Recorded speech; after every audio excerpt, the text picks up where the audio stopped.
But the big story, no offense to Natalie, of course, was the first in-studio appearance of Eric the Midget. Eric, how you doing? I'm good. Now, did everything go as you thought it would today, or were you genuinely surprised by what happened?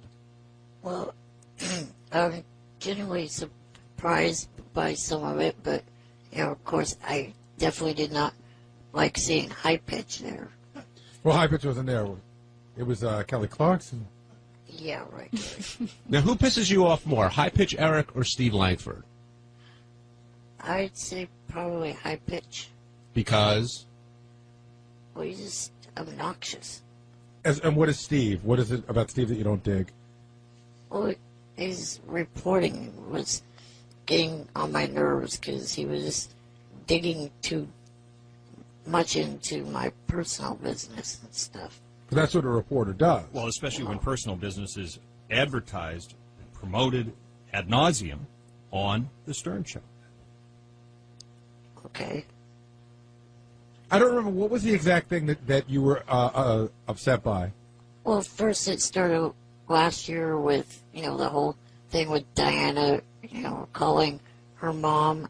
And then, of course, in January and February was the whole digging into my relationship that I had at that time.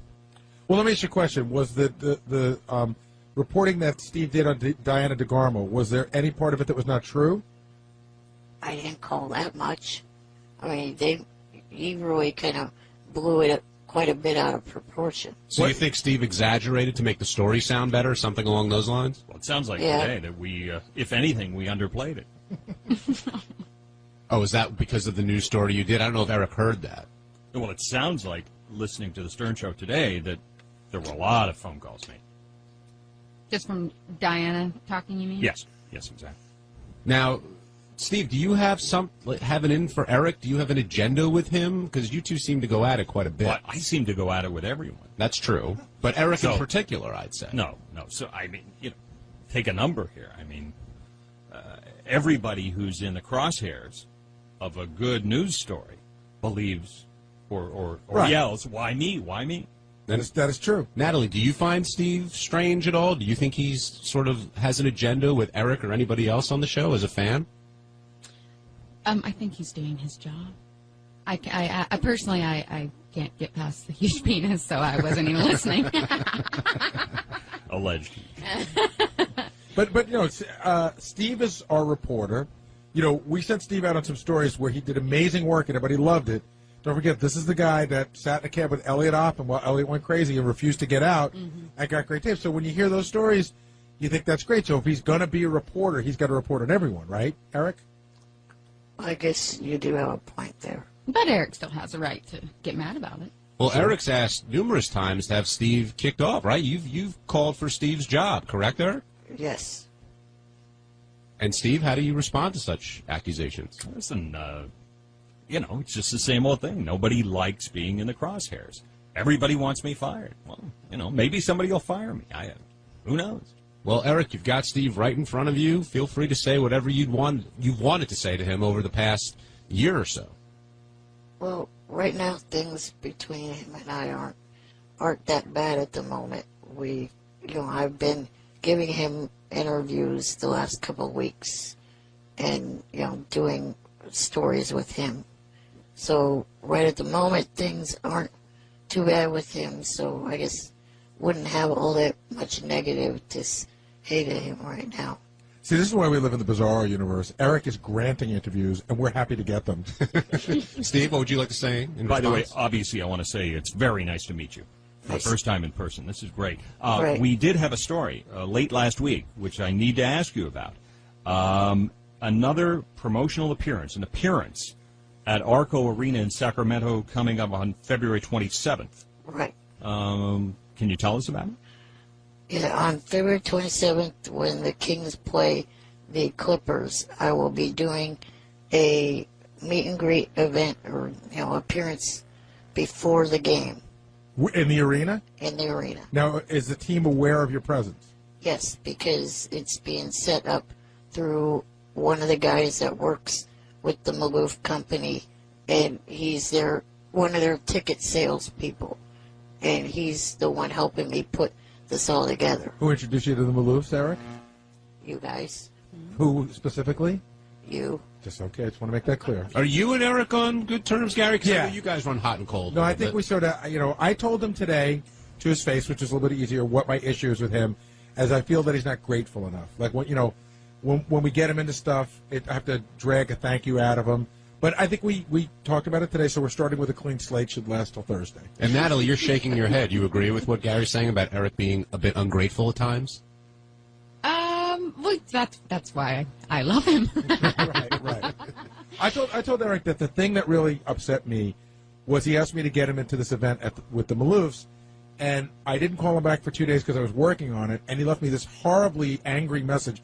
He's like, fuck you. If you're fucking pranking me, then go fuck yourself. And I was really legitimately working on getting him in, and then I called him. But we discussed that, and now we're past it. Eric, is that fair? Or do you feel like you're ungrateful, or you get a sort of a bad rap for that? I think I kind of get a bad rap for it. Because, I have said thank you on occasion, and a lot of the times when I have said thank you on air, it will get stepped over by Fred playing a sound effect or Artie saying, okay, that's it, bye, or something to that effect. Do you think I'm worried that you won't be able to be angry now that you've come here and met everyone and everyone's been nice to you. Are you still going to be able to be the little angry Eric I love? I'm sure that, at some point Stern or, anyone else on the show will say something that will piss me off, or a caller will call in and say something that will piss me off to bring me back into that mood again. I hope so. Well, I hate to interrupt Kumbaya here. On that note, Johnny Fratto now acknowledging, he claims, that he bought all 50 tickets for the people, the fans, the alleged fans who went to your last appearance at Arco Arena in Sacramento, that there were 0.0 tickets sold for your personal appearance. He stepped in secretly, he claims, and bought all 50 tickets. I guess since he's come out with that, then I should say that, yeah, he did do that. So did that mean that nobody showed up? Well, not exactly. I mean, the event, I was still signing autographs for the staff people that worked at the arena. So, I still technically did a meet and greet, but it was just the staff people working at the arena came in to the suite that they put me in, and I signed autographs for them, took pictures with them, and, shook hands and talked to them and stuff. So to phrase it correctly, nobody bought a ticket other than Johnny Fratto. Well, yeah, also we did not do that great of a job at promoting it. Well, we did. Right. We promoted the heck out of him. Why do you think that you had trouble with ticket sales? Because, I know, not that I'm comparing you to, but a Beetlejuice announces he's at a club, and, he'll get a couple hundred people there. Why do you think you have trouble selling tickets? Are you asking too much? No, the tickets, because of it's just the regular price tickets.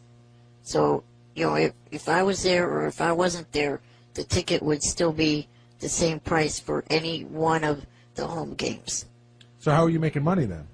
They just give me a little percentage of the people that come in to buy tickets solely or pretty much to meet me. I know what went and wrong. then attend the game. I know what went wrong. Jim just wrote me a note. It was a WNBA game. I'm surprised anyone was there. That's true. It was the Monarchs, right? So, Eric, we have limited time on today's wrap-up show. I'm thrilled that you're here, genuinely. When you were in there, who were you most excited to see? You had Natalie from the Dixie Chicks. You had Diana DeGarmo, Kurt Angle, Kelly Clarkson, all those people. Which one really did it for you? Well, Remember who's in the room right now. it definitely was cool to meet you, Natalie. Thanks. And Kurt Angle was also cool. You got to keep in mind that until she walked through the door, I had no idea Diana was going to be a part of it. That when you guys sprung on me.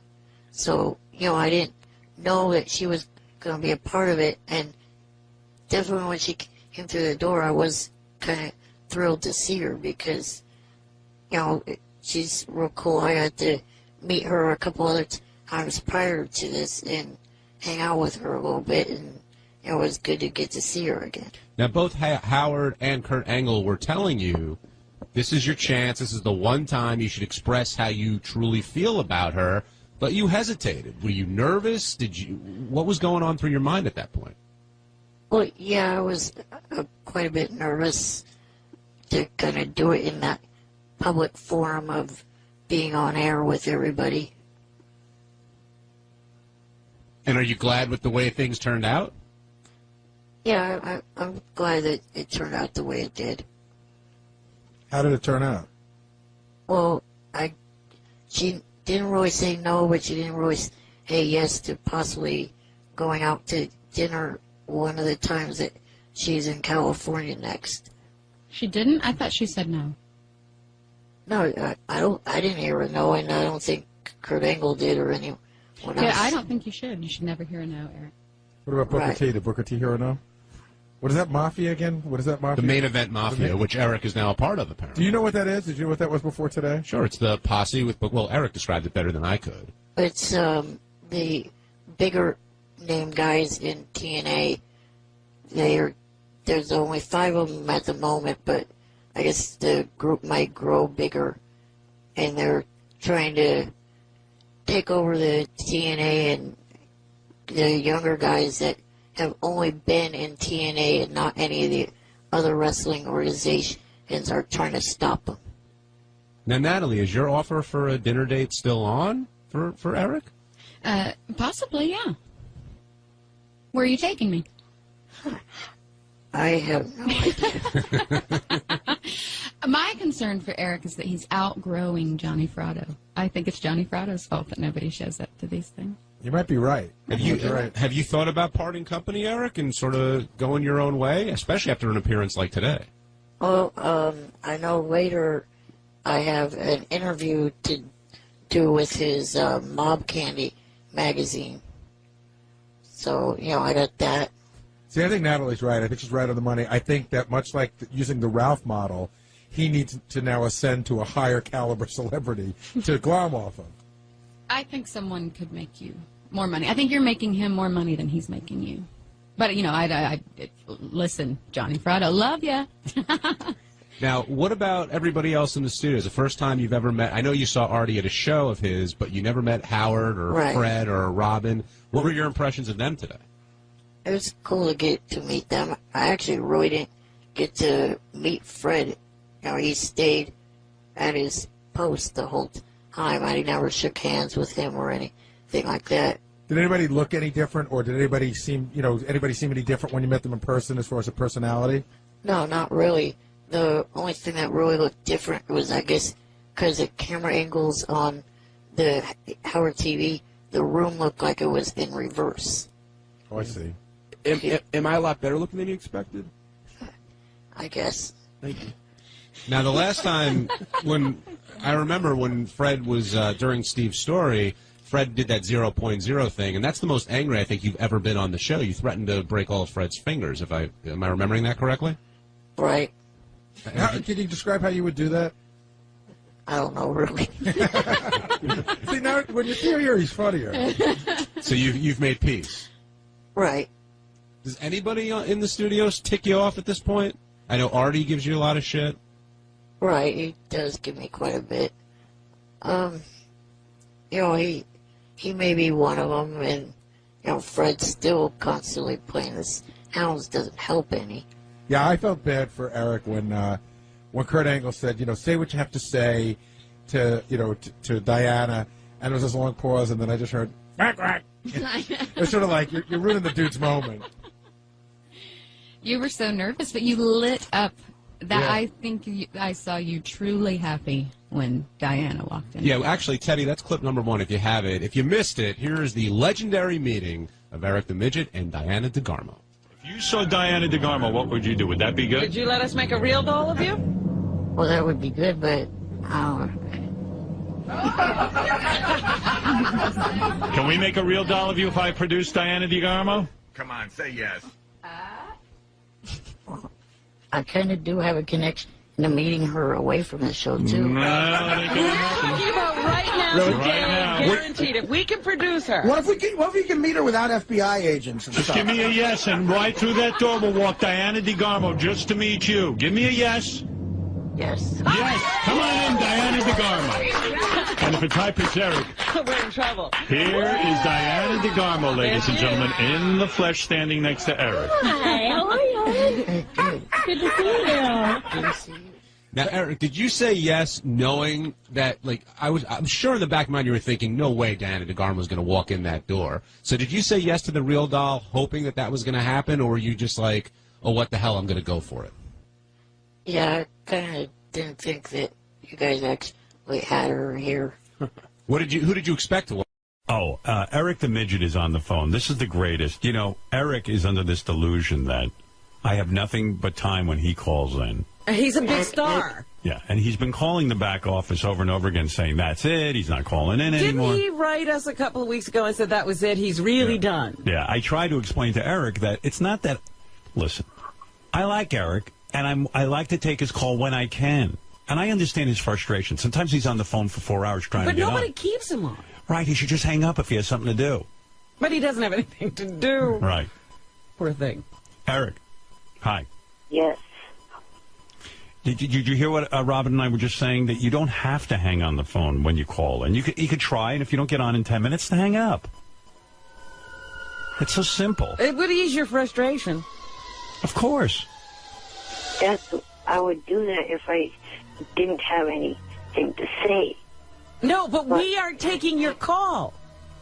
Right. In other words, take the attitude that, like, let's say you have something to say. And you say, hey, I want to call into the Stern Show. And let's say we don't pick up after 10 minutes. You say, you know, okay, I gave it a shot. Didn't Maybe work. I'll try later. Right. What about that attitude? So simple, right? That's reasonable. What do you think? Yeah, I guess, but I'm not under any fucking delusion. I'm not a fucking delusion. No person. No, you are. No, I'm not. Do you ever listen to your own voicemail? It's insane. Here, wait, listen to this. Is Eric. Eric, listen like it's not you, okay? If you can. What was that noise? Did you just expire? No. Eric, listen to your own voicemail to me, and then comment, but pretend it's not you. Listen. Hey, Gary.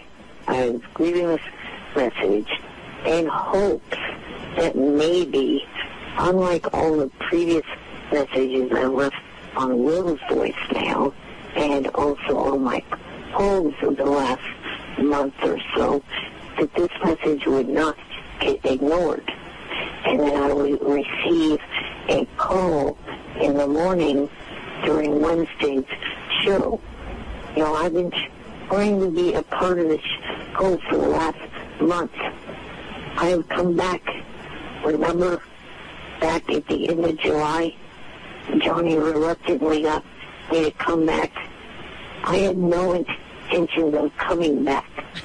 I would still not have made one call. Why does everything in your life have to be either or? You can You know come what's back. funny to me? Yeah. He reluctantly came back, and we won't even let him back. Right. now he's screaming, why do you guys want me back? I And then you came don't. back, and now you won't even pick up. Eric, listen to me. I hate to tell you this. You're a caller to a show. So if you don't get through, don't get angry. Just hang up and go on with your day. This is crazy. Try tomorrow, Or don't. if you really want to talk. First of all, are you back on the show or not? Yes, but not on a regular basis like I used to be. Right, because a lot of times I get too busy. And Eric, we're only doing. No, not What? only that. I'm not actually calling in on an everyday basis just like I used to. Right. Which is fine. Whenever But you know, we're doing fewer shows, That's and right. they're pretty jam-packed. These shows. There's very little time for nonsense. Maybe it wouldn't be jam-packed if you worked 4 days a week. That's right, but I don't want to. There's a thought. By the way, all of December we will be on 4 days a week. Maybe you'll get on. Yeah, we might need you. All right, Eric, listen. I tell you what, I'm not going to keep you on too long, but a couple of weeks ago I did want to speak to you. Oh, yeah, you had something. Well, now I got something new for him because he blew it on this one. They were looking for a guy to manage the bunny ranch.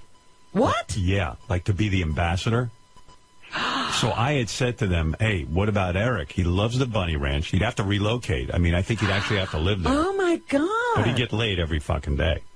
Eric, you didn't get in touch with us? Yeah, so I tried. Then it was at the point where he wasn't talking to us. So I said to Gary, no, tell him to call in. I got the perfect job. He didn't call in. Wow. And that's it. Well, Gary never told me that. Yeah, because Gary said Eric doesn't want to come on the air anymore. You see, so don't put that out there. Just kind of be a guy. When you can call in and you get through, you get through. And if you don't get all pissy. Look at what you missed out on. Acting like an angry woman. All right, forget that job. I got another one for you. You ready for this? Okay. All right, listen to this one. I get a call the other day. Someone says, is Eric really an actor? I said, yeah, he wants to act. So you know the girl who played my wife in the movie? Yes. Mary McCormick. Right. She's got her own show. He knows that. Yeah, I asked to be on it a couple months back. All right, so guess what your hero, Howard, and please call me Hero. You want a name change. Yeah, I'm Howard the Hero.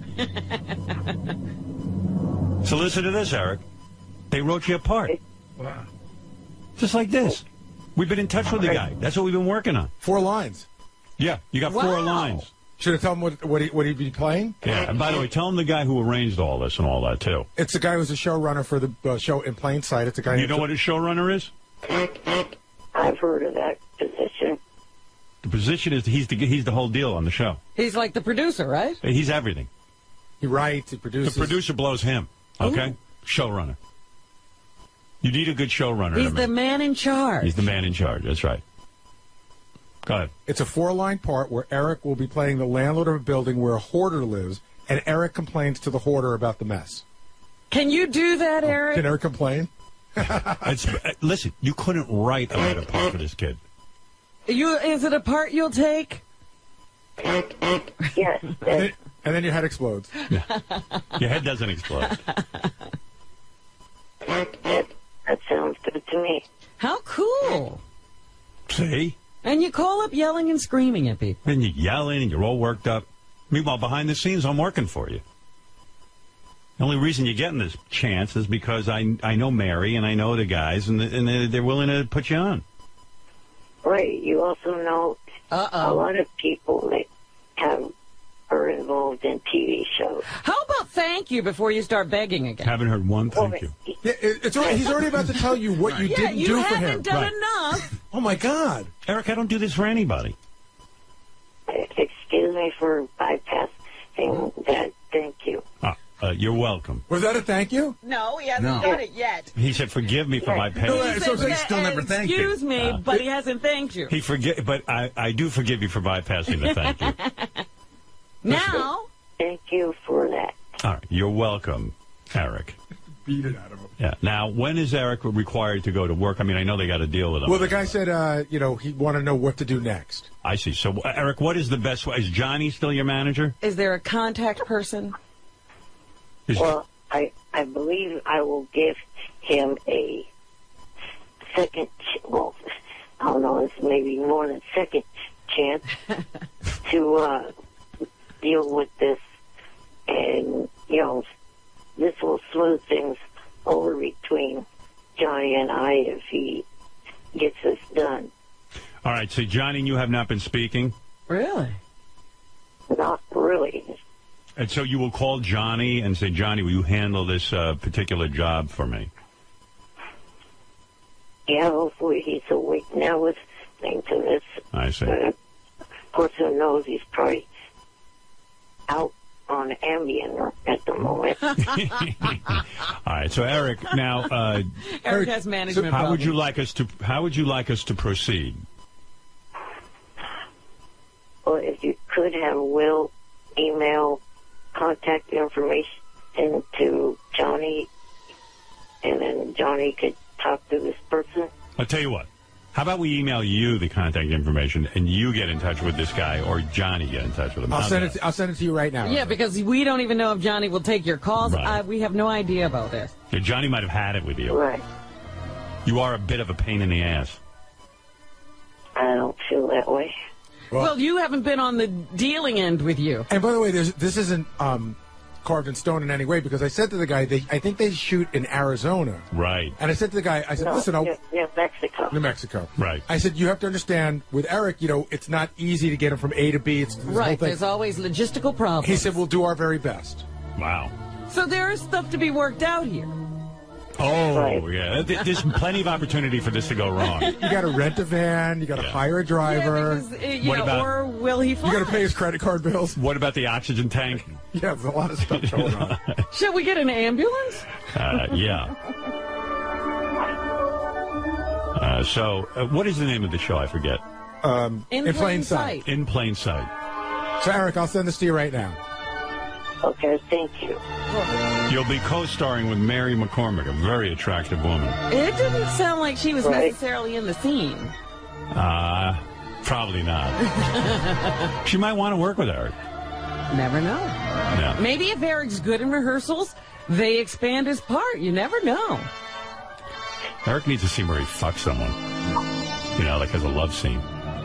Well, That's now, what I'm I think working that takes on. more than 4 lines. I'm working on that next. This is a warm-up. If he does well with this, I'm going to hit the guy up and say, hey, You're listen. going to have him in a love movie, a romance? Like where he makes out with Mary McCormick or something. Mary has a new love interest? Hey, listen, Mary had to make out with me. It can't be much worse being with Eric. Look at my face. I think Eric's better looking. Now, you know how Johnny kept saying I turned down that cartoon? Yeah. A voiceover? There is one cartoon I wouldn't turn down doing a voice on, and I know he's a fan of your show, Beavis and Butthead, the creator, the fan of your show, Mike Judge. Yeah, actually, Eric would work on Beavis and Butthead. I was going to say, he sounds too much like one of the characters anyway. Have you been watching the new season? I have. Yeah. Last night I was watching. I have. Yeah, I was watching Beavis and Butthead. Cornholio came back. Love Cornholio. And he's, Buttholio. And it turns out they think that he goes to a cult, and they think that he is the cult leader. And they're about to score with these chicks, and they don't realize it. They leave. All right, Eric. Well, there's the good news, and let's wish you luck with this new acting job, all right? Thank you. You're welcome. All right, Eric the actor. Eric, what do you think? What do you think about this talk that they're possibly going to tap me to be the judge on America's Got Talent? Do you watch that show? Yeah, and you obviously haven't listened to your voicemail. What did you say? Did you say something rude? I don't think you're right for it. Thank you, and I hope you enjoy In Plain Sight. Yeah, enjoy the job I just got you. Eric is such a prick. Oh, the best. What did you say in the voicemail, if you can say it quickly? Just that I think they would lose a lot of advertisers and stuff like that. Why?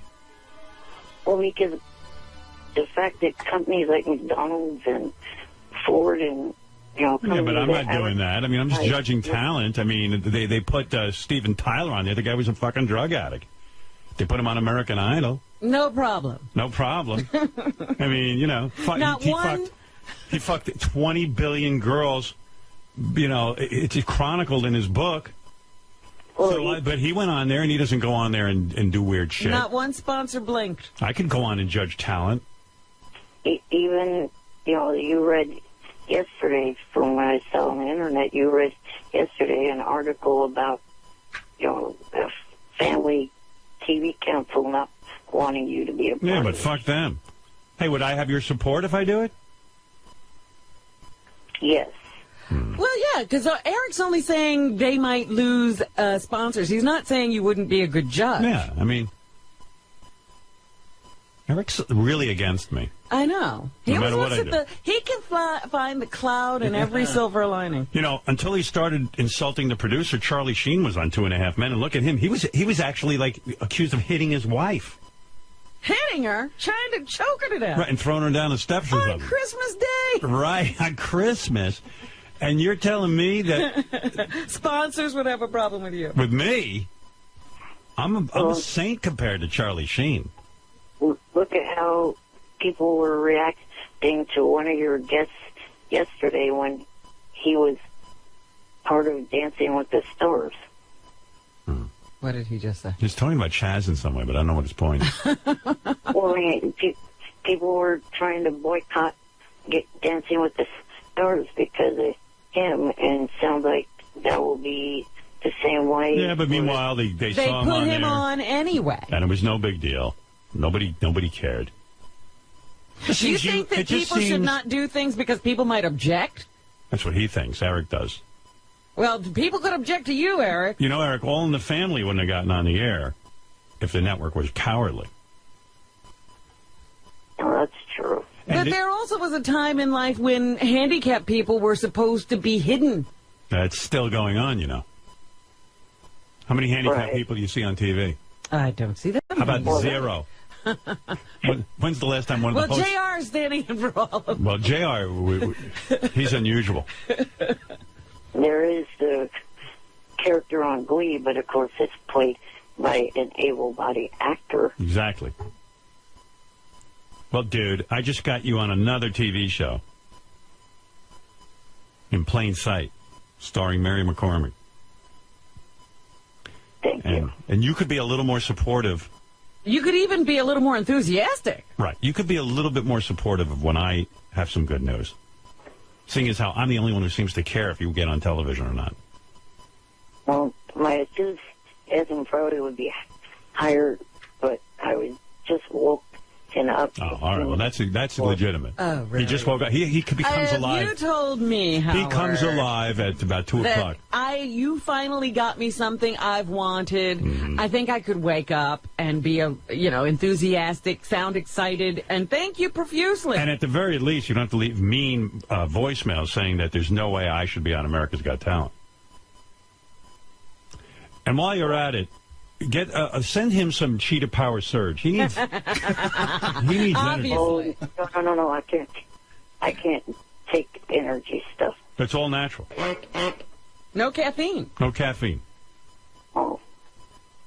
Because of my valve problem, I've been told to stay away from that. Oh. Oh, really? Oh, we don't want to increase your heart rate at all? We don't want him having more energy. What time of day is good for me to call you so I can hear you supportive and enthusiastic? Because I'll call during... Just before you go to bed? Yeah. I mean, what is the time that you come to life? I did try calling in tomorrow during the Celebrity Super Fan Roundtable. I'll have enthusiasm then. By the way, tomorrow night... he wants to talk to all the stars. Tomorrow night there's a big Celebrity Superfan Roundtable. Eric just reminded me. Who's on the panel It's a very good panel. These are all super fans of the show, discussing the channels. Gary, give us the stellar lineup. I know one of the people's Howie Mandel, one of the judges on America's Got Talent. That's true. Well, that'll be a big topic of discussion then. I believe so. See what Howie knows. I hope they put, Yeah, maybe Howie can tell me what's going on. do some waterboarding. Did you know that he was a guest last night on one of your non-favorite shows? What show? The Tonight Show. I was on the Tonight Show? Howie Mandel. Oh, Howie was. No, I didn't know Howie was. And by the way, Howie Mandel... But did they talk about Howard? No. No, actually, they talked about Mobbed, his show he got next week on Fox. Oh. Oh, Jay's not bringing Jay up my didn't name. realize there was some big news that could be discussed. America's Got Talent. I don't think actually it was even brought up in their conversation. Yes, nothing to talk about there. If you got on America's Got Talent, which is an NBC show, right? Would you do the Tonight Show if they asked you to? No, because they're part of the same. I would thing. absolutely not. Fuck Jay. Not In fact, I even would demand that Jay step down as the host of the Tonight Show. Oh, now you're going to run the network. Yeah, I'm very close to running the entire network now. not even One of my demands in my new America's Got Talent Is contract that you is now run the network? that the Tonight Show has to end Oh, with Jay it's just Leno. gone. That's right. Can I Who make will be there at 11:30? Big blank space. Can I make a suggestion? Right. I hope I'm not throwing you off, but you had that clip you wanted to play? What is that? About Jay from Conan Oh, O'Brien? yeah. Hey, this is pretty funny. Oh, so what's this? I told you I found this new app, Stumble Upon. Yes, I forgot, in this haze, I forgot to go and find that yesterday. It's this crazy little app that, you just press Stumble Upon on your browser. And by the way, I don't get paid by them or anything, although they were all excited and wrote me emails yesterday. But I like it because if, they know my interests, and one of my interests is me. Well, that's the thing. I always am wandering around the internet. I don't see anything that interests me. Yeah, it's kind of cool. So I put my own name in, and what comes up, I guess I was on the Conan O'Brien show, which I don't even remember going on. I think you were promoting Sirius. I was. A long time ago, yeah. 2000. So the year was 2006. I'm on the Conan O'Brien show. Conan is on at 12:30 at night. Yes. And it was announced that he was going to take over for Jay Leno at a certain amount of time. And here I am warning the motherfucker. I said, wow, this is really prophetic. Not pathetic, prophetic. Where is, what page is that? Do you have any idea? I think it's on Gary page 2, and I think it's in red. Thank you. I got it. Pretty strange being back in the NBC building for me. I didn't have as much luck as you did here. No, you didn't. No. Looked like when you first signed on, you weren't going to have too much luck either. No. Those were tough times back then, Howard. Tough times. You were kind to me back then, though. It has absolutely worked out. I'm proud of you. And then I read in the paper that Conan is going to replace Jay Leno. Thank God. Here's from me. You think that's really going to happen? Do I think what? Do you think that's really going to happen? Do you know? I think it's about a 40% chance that's going to happen. Jay Leno's a funny guy. I read the book Late Shift, where they talk about all the different late night hosts, and it said that Jay wanted that job so bad he would hide in closets and listen in to the NBC executives talking about his fate, and he wanted the job from Letterman. I don't see this guy leaving and letting you walk in. And I'm concerned about you. You're concerned? What about me? This is a big, By the way, this is all ha, ha, ha. Right. Conan's this like, is early on before the transition was attempted. Yeah, and then I go on to say... You know what? I'm very philosophical about it. First of all, it's many years off. I think it's still 11 years away. Is it? Jay will be, in his late 80s. I will be, 75. Well, Conan likes to joke about things, but I was being dead serious. Mm-hmm. This thing goes down. This is a guy who stares at the wall all day, Jay Leno. He waits to go to work. He doesn't like to do anything but work. I don't even know if he has sex with his wife. I don't know what's going on there. So this is going to be very... What do you mean, oh? This is comedy fact. Everybody knows it. Hey, Max, how you doing, buddy? Good, Howard. Good to see you. Another guy waiting for Bruce Springsteen's call. Has he called? Well, I have a phone here. I don't know. But anyway, the point that I was making is that Jay Leno... Stay where you are. Yeah, stay. I said to Conan, stay. Stay where you are. This has worked out. You talk about me being a judge on a talent show? Nobody's brighter about show business than me. You should be a judge of people's decisions. You're not kidding. They should have a show where people bring you their show business decisions. But nobody listens. And you judge whether they're losing their minds or they're doing the right thing. Well, believe me, no one listens because Conan was like, yeah, ha, ha, ha, ha, ha. Yeah, I was like, yeah, sure. I wasn't kidding. Anyway, there it is, 2006. I point out to Conan, Jay ain't going anywhere. Good luck. And, well, you got him out of there for a few weeks, but didn't really last. I told you, Jay's a guy who hides in closets. He wasn't giving that show up. It might have looked like he was, but he wasn't. And you know where Conan is now?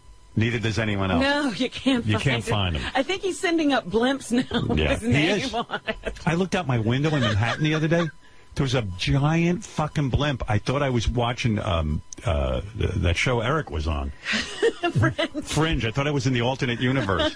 I'm looking at this giant blimp, and it says Conan on it. I went, oy vey. Yeah, see, I thought I had seen that. Yeah. Well, no, you did see it. I saw it twice. I took a picture of it, actually. Oh, that's funny. Yeah. Anyway, so what do we do? How do we Celebrity Superfan Roundtable tomorrow night. Who's on it? David Arquette. Excellent. So first, always hosted by Jeff Probst and Natalie Maines. They're back. Okay. We always They're start the with best. They're the best hosts. So you got David Arquette. Right. You got Howie Mandel. Right. Mike Judge, who's a daily listener. Eric loves Mike Judge. Somebody you've never met, but a huge fan, Tony Hawk. Oh, wow. He's a skateboarding guy. Big listener. Okay. Mark Tinker, the producer-director, is going to be there. All right, His father's let's Grant. not say anything about Grant. No, let's say... I'll say plenty of We're going to ask him, what's it like when you love a show and the host trashes your dad? Right. And then Paul Feig, who's the director of the movie Bridesmaids, who's also a daily listener. What a great movie. And I got to say, even some of the people that wanted to come that couldn't make it, I spoke to John Goodman. Yes. He lives in New Orleans, but he's a daily listener. Wow. And John Tesh, he's in the studio right now, or he would have come as well. What John studio is he in? He's making a record. Get out of here. You know, John makes music. That's He his still does? His living has become music. Howard, he called me about 6 months ago. I got a message that John Tesh called. So, of course, in my mind, I go, I got to call the guy back. I wonder what he wants. He probably wants to get on the show. He hated us. No. And he said, I just got satellite. He goes, I missed like the first 4 years I got satellite. He goes, I can't believe how good the show is. Really? He goes, it's so much better than it was on terrestrial radio. And he just called to say, I just wanted you guys to know how great it is and how much I missed it. Well, welcome back, John. She's still married to that hot piece of ass? I don't think so. I don't know. You're kidding me. What he went through to get Connie Selica. What John went through to get this Connie Selica. It was like Benji. Let me know if you got a school. Well, that's what happens. Once these guys get the girl, boy, he took out a helicopter. He flew her to the top of a mountain, and he had his music playing, and I think he proposed to her on top of a mountain. You're telling me now he's divorced? I don't know that they're divorced. I don't know. Let me just look it up. Shame on him. This computer drives me crazy. The work he went through for her.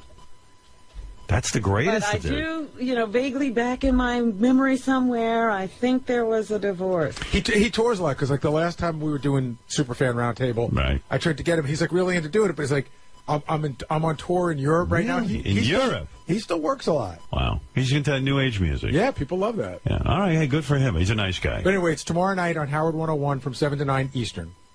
He appears to still be married. Okay. Good Lord, you can't even find that on Wikipedia. They don't say. They don't know. Well, you got to go to Connie, and apparently she's a born-again Christian. Yeah, we knew like John is. We knew that. She's been there for a while. Oh, isn't that a bitch? We knew that when they got hooked up. Right, all that hot equipment, and it's probably impossible to... I have heard from some who know that those are the wildest women. No. Because they're... sexually repressed and they go crazy. I fucked a few born-again Christians, and it's no party. I think he had to wait a long time. Although then again, maybe it was because it was me. Maybe they are a party. You can never rule that out. Come to think of it, very few women are a party with me. I'm not kidding. Sometimes I meet wild women, and then it They're scares... not that wild. No, they're wild, but it scares me, so they calm down, because I don't even know what to do with a wild woman. I really don't. I've had wild women, and I go, I don't know what to do.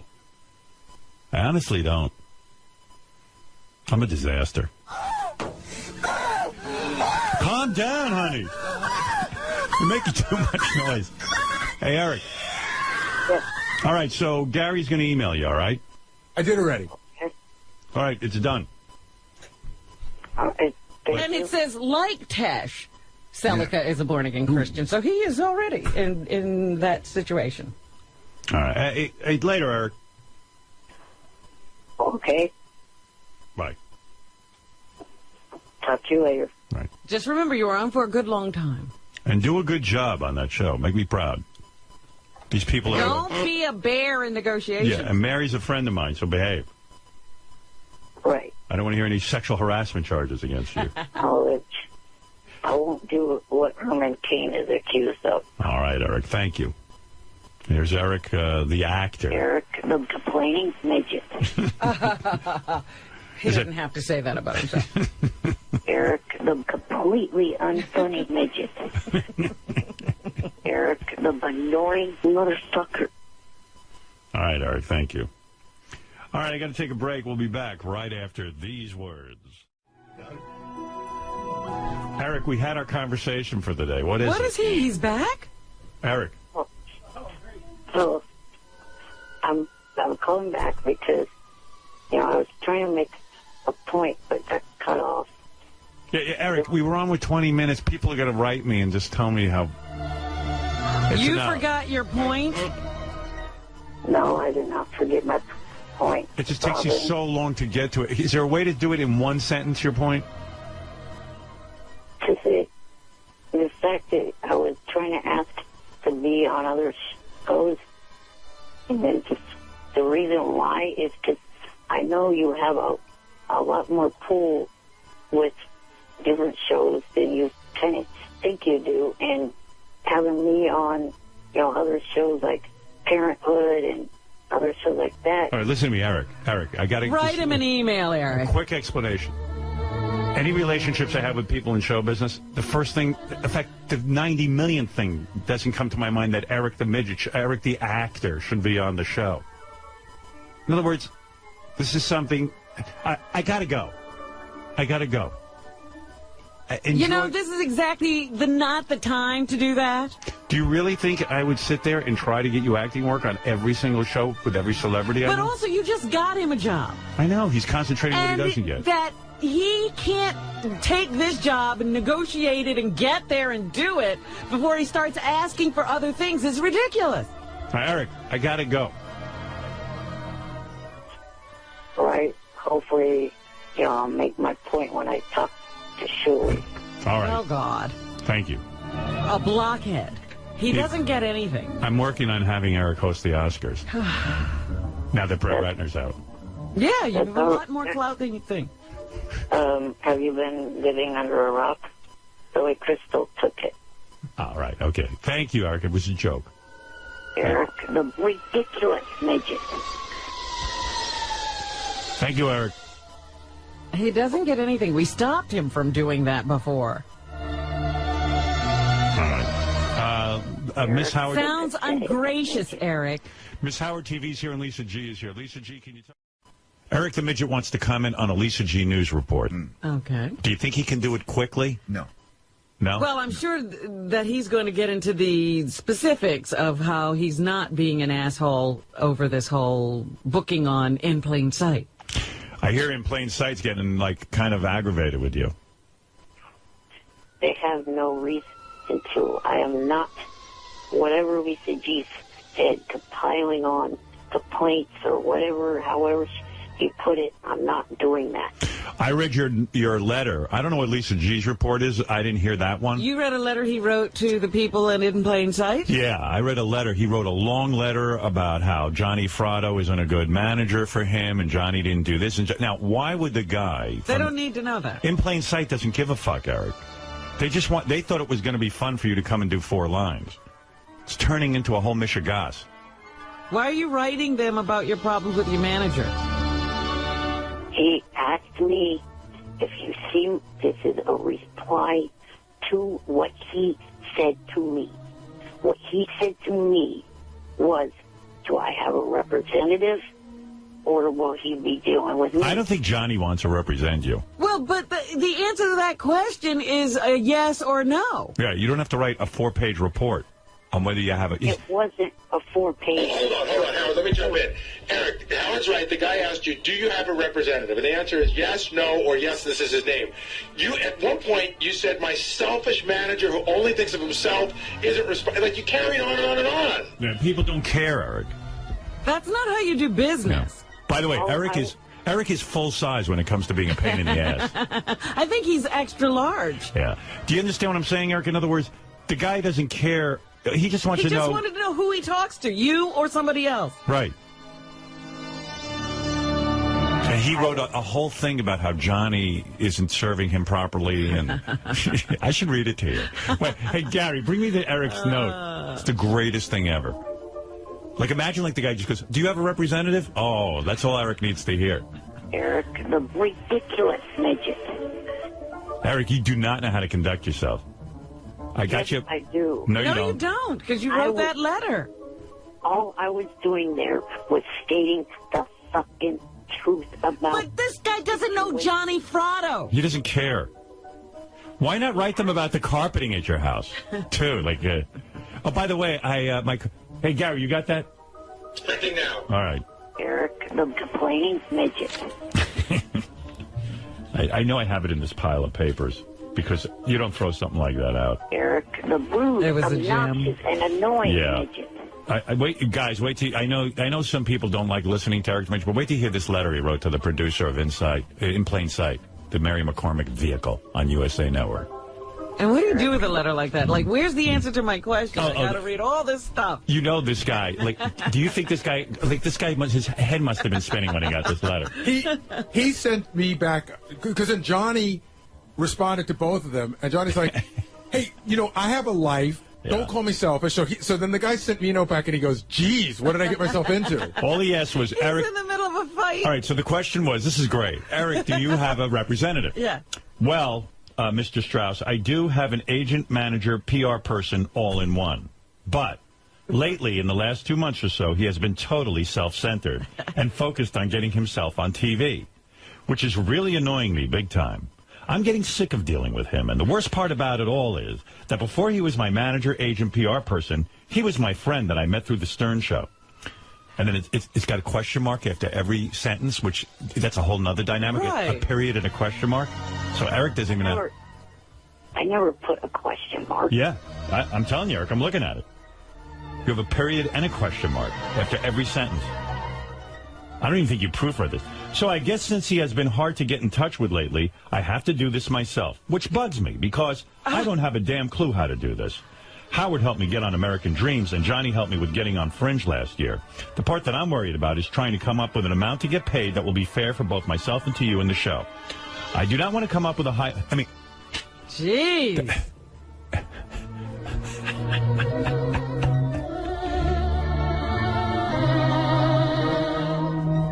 Is Johnny going to represent you or not? I don't know. I asked him to, and I was giving him another chance to do it. And I think he's kind of doing you a favor by doing it. Not giving... You see, when you say you're giving him another chance, I think that's your delusion. Yeah, but he doesn't get anything out of it, does he? I mean, think about it, Eric. I mean, if his job was being your manager, how much money would he have generated last year? And how would he have fed his family? How would he be feeding his family? He'd be on SSI. well, maybe if you would give me steady work, like I said, if like one that's of the possible. emails, How am I going to do that? he would start getting paid. Yeah. Well, how about you get you steady work? That's another delusion of yours. I do not have any fucking delusions at all. You're delusional. No. You think you're doing Johnny a favor by making him your manager. And then you think that I should get you more work so Johnny can make a living managing you. What was Johnny's response to... I mean, I guess he was CC'd on both ends. Yeah, I don't know what Johnny's response was. I didn't even get to the part about needing the oxygen tank for special travel. You mean you're not done? Oh, my God, no. I mean, this thing goes on. Hey, do you want to hear Johnny's response? Dear. Yeah, what was Johnny's response? Thank you for this brand new opportunity to get completely irritated by this new acting job that you so rightly deserve. I'm so looking forward to working with you and John. We had so much fun on the Fringe project, triple exclamation point. Right. Since you've CC'd everyone in this message, I feel it's only fair to explain that I am not self-centered, just very busy. Business never stops, and I have many mouths to feed. And then it goes on and on and on. But, of course, the guy from the show is hearing all of this. That all of my kids need attention. Understand, I may have overlooked a few thousand of your calls and texts. What point do you think, like, the guy from In Plain Sight is just going to give up? I mean, I would have given up already. It's 3 or 4 communications away, I think. Right. He's now in the Eric the Midget loop. The Eric the Midget Johnny Fratto loop. That is so funny. Eric the Remember when that guy called in and said he had a job for Eric the Midget? I said, you're going to be sorry. Yeah. He goes, no, I can manage it. Little did he know. He didn't even know what he was stepping into. So where are you at with this, Eric? I'm a few minutes away from giving up. Because these people are acting like fucking assholes. Oh, I'm acting like an asshole. We're assholes? What did we do? We just got him the job. It's through my relationship with Mary and everything that you are even getting this call. All I did was say, hey, Eric, if you want this job, you can have it. Then you have to work out the details. Yeah, I can't do that for you. Eric, the screwed up midget. Do you understand what I'm saying? Yes. Yeah, I mean, I'm telling you, there's some sort of delusion going on here. Eric, the retarded whackpacker. What does it say about an oxygen tank in the letter? Oh, wait. Yeah. I just threw it in the garbage away. It says, network shows, the network airs each episode of their shows more than one time a week. How does that work for paid? Then there's a whole thing about... now he's getting into the intricacies of residuals. Yeah, I think he wants to know if he's going to be in syndication. And I think they give him the standard SAG contract. Also, because of my need for oxygen while I sleeping, I will need this to be all finalized a month before you need me on set. Period, question mark. Airlines need people that travel with oxygen to notify of that a month before, or I will need special order a specialized oxygen tank that is ideal for traveling, comma, and that will take a month to order, period, question mark. Also, I have a caregiver, so I'll need airline tickets for 2, hotel room with 2 beds. Another option is to do like Fox did and have a person drive us in an automobile from Sacramento to the set and back to Sacramento, period, question mark. That was about a 16-hour drive both ways, period, question mark. What is with the period question mark? I don't know. Every sentence has a period and a question mark. I don't know where you're getting that, because I did not write it that way. Eric, want me to send you your email back? My roommate even was sitting there and was watching it. Dude. He didn't say anything about me putting question marks after every fucking sentence. I don't know. That's what it says here. Right, Gary? Here, look at that. What, am I making that up? I'm going to send it to him right now. I'm going to hit reply and show you what you wrote. Right. Here, check your email. I'm not going to check my email now. Why? We'll check it at some point. No. Check it right now, and you'll see them. And I want you to admit to me that you have a period and a question mark after every sentence. Because I'm using this smartphone that I would be checking the email with. You don't have a laptop or a computer? I do, but I'm not going to go over to it at the moment. Oh. Oh, because of your disabilities, it would be difficult?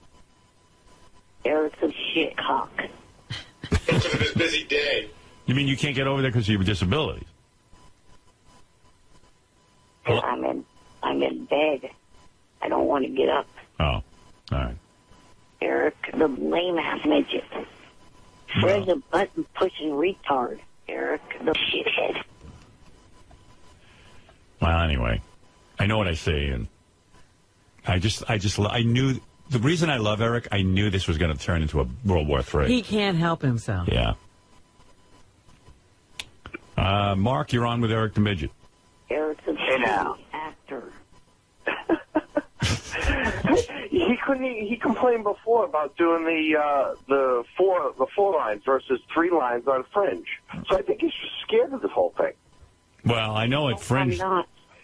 I know in Fringe they wanted to give him more lines, and he freaked out. He freaked out. He bitched about that. Yeah. Yeah. I mean, you had the greatest idea where you had his head blown up on every show. That was fucking fantastic. Yeah, but Eric doesn't want to do that. Well, in acting, you can't really do everything you want to do. You want to make money. Yeah, I told those guys that there'd be a scene where Mary McCormick walks in and Eric's head blows up. It's like his brains hit her in the face. He could have been the biggest thing on the Super Bowl. Yeah. Oh, Eric, I don't know what to do with you, my friend. We love you on the show, but, you were good on Fringe, but you got to, I don't know what to tell you. He's very specific about the types of parts he wants to. He doesn't want to be typecast. I had a friend, I said, you got a part for him? He goes, yeah, we put Eric in a pet carrier. And Eric didn't want to do it. Let's go to Chris. Chris, go ahead. Hey, now. Hey, Howard. I don't know why you keep letting him on there. It's just... I know why. It's funny. It's not funny. To me, it is. To me, I mean, I knew this acting job was going to turn out to be a disaster. He's just so fucking ungrateful to you, though. But that's what's funny. That's funny. I don't find it funny. I'm not one fucking bit ungrateful, you piece of shit, you worthless ass, pathetic asshole. Eric, you're a pathetic little midget, and nobody fucking likes you. You're pathetic, asshole. Get the fuck off the phone. Well, there you go. Told him off, Eric. All right, let's get to Mike, finally, who wants to advise Eric. Hey, Eric, listen, why don't you hire an actual manager. Johnny Fratto's not an agent or a manager. He's some kind of mob guy. He's not a mob guy. Not a mob guy, son of a mob guy. His father was a mob guy. That's right, son of a mob guy, but he's not an agent. Let me throw out a name to you, Mike. Mr. Eric. Mr. Don Buchwald. Yeah, Mike, do you think any legitimate agent's going to really represent Eric? I mean, be real. Give Eric some good advice. First of all, this probably isn't Eric. I heard Eric had passed away, and there was an imposter going around as Eric. Isn't that true, Eric? Are you the real Eric? Yes, I have not passed away. Can you prove it's really you? I saw pictures on the internet of him in his casket. I know because I photoshopped him myself. Get a life, fuckhead. All right. Well, anyway, Eric. Well, we wish you luck, Eric. Yeah. You have the gig that you asked for. Yep. Let's hope that you can pull off getting there, doing the job. The money's if you're a betting woman, Robin. My money's on Eric never gets to the set, and that's the way I see it going. Well, it won't be our fault. He actually got the gig. Eric, what are the odds you actually get to the set and actually get to be in the TV show? 100%. 100%. How? You don't have an agent or manager. You don't know how to negotiate the deal. 0.0. Tom, go ahead. Hey, Howard, F, marry, kill. Kind of, but it's about talking about the issues. Eric the Midget, Benji and Alyssa, or Ralph? Who would you rather talk about once today, never again, or all the time? I don't understand the question. You can only talk about those issues one more time. What's he talking about? He's trying to do an F, marry, kill. But it's not working. It's hard to understand. All right, Eric, I got to run. I got some stuff to do. Yeah, he can't understand that either. Why don't you have time for him? Hey, Eric, how come you need a month to get your traveling oxygen tank? Because it's the required time. I see. You don't have like a tank ready to go. That might have to be arranged with the airlines. I see. Yes, Fred got it. Mm-hmm. And Eric doesn't travel enough to have his own setup. Yeah, right. Once he gets enough acting gigs, he'd probably have his own gear. His private plane. Be cool if Eric could strap that on like a scuba tank. Or one of those jetpacks. Yeah. Fly wherever he wants to go. Also, the point I was trying to make the last time I was on air with you a couple weeks ago was that I was offering it to be like a PR situation for you where all these different TV shows have me on, and in turn it's good PR for your show. How is that? You never mention us. In fact, the first thing you do is disassociate yourself from us. Hey, I bet you Eric would like it if I was a judge on America. Hey, Eric, you're probably anxious for me to become a judge on America's Got Talent. Because you'd have access to the show then. Yeah, I mean, that would be true. If I become a judge, I might actually let Eric sit in the audience. Yeah, but he's out there. The show would be moving here. Oh. Is that what the deal is? That's what I heard, that it would be moving here. Well, then you know more than I do. Here's the way to test your judging ability. Okay. Do you watch X Factor? Yes. Now, he's testing you. Yeah, well, good. I need a test. You know, I'm sure that this will seal any deal if they're thinking of me. Oh, my goodness. Go ahead. Last night, I think Simon made a very stupid move by having a 14-year-old or 15-year-old girl sing the song Billie Jean. Simon made the absolute right move. Billie Jean, her rendition was the song of the night. She's the only one there last night who was shining through. He was absolutely 100% right on the money. And keeping her sitting down was absolutely the right move. Okay, yeah, she did a good job with the song, but for starters, the song is not gender, or is gender Didn't matter. The male, plus it's not the right age. Didn't matter. It was the emotional content that counted, and it was an emotional performance, and she was the best. And he made all the right moves. He didn't make the right move with the other kid. He fails as a judge, does he not? Evidently, according to Eric. Eric? On that one, yeah, but I mean, the other two that he had for the night, that I didn't think he failed. Yeah, he did. They were not good, and it was the wrong song choice. First of all, it proves that they had Michael Jackson.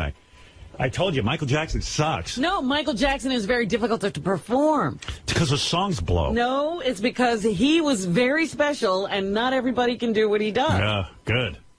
I was glad no one could sing those songs. It's time for those songs to go away. But the best one of the night was Billie Jean, done by a 14-year-old girl. No question about it. All right, Eric. Good luck with your In Plain Sight. I hope to see you on there. I'm anxious to see you act with Mary McCormick. Right. Okay. Yeah. You should start making out with her, too, when you're on set. That's what I used to do. Whenever I was around her, I'd work into the scene, making out or feeling her titties. Well, with Eric, it'd be just grabbing her leg. Well, whatever you can get.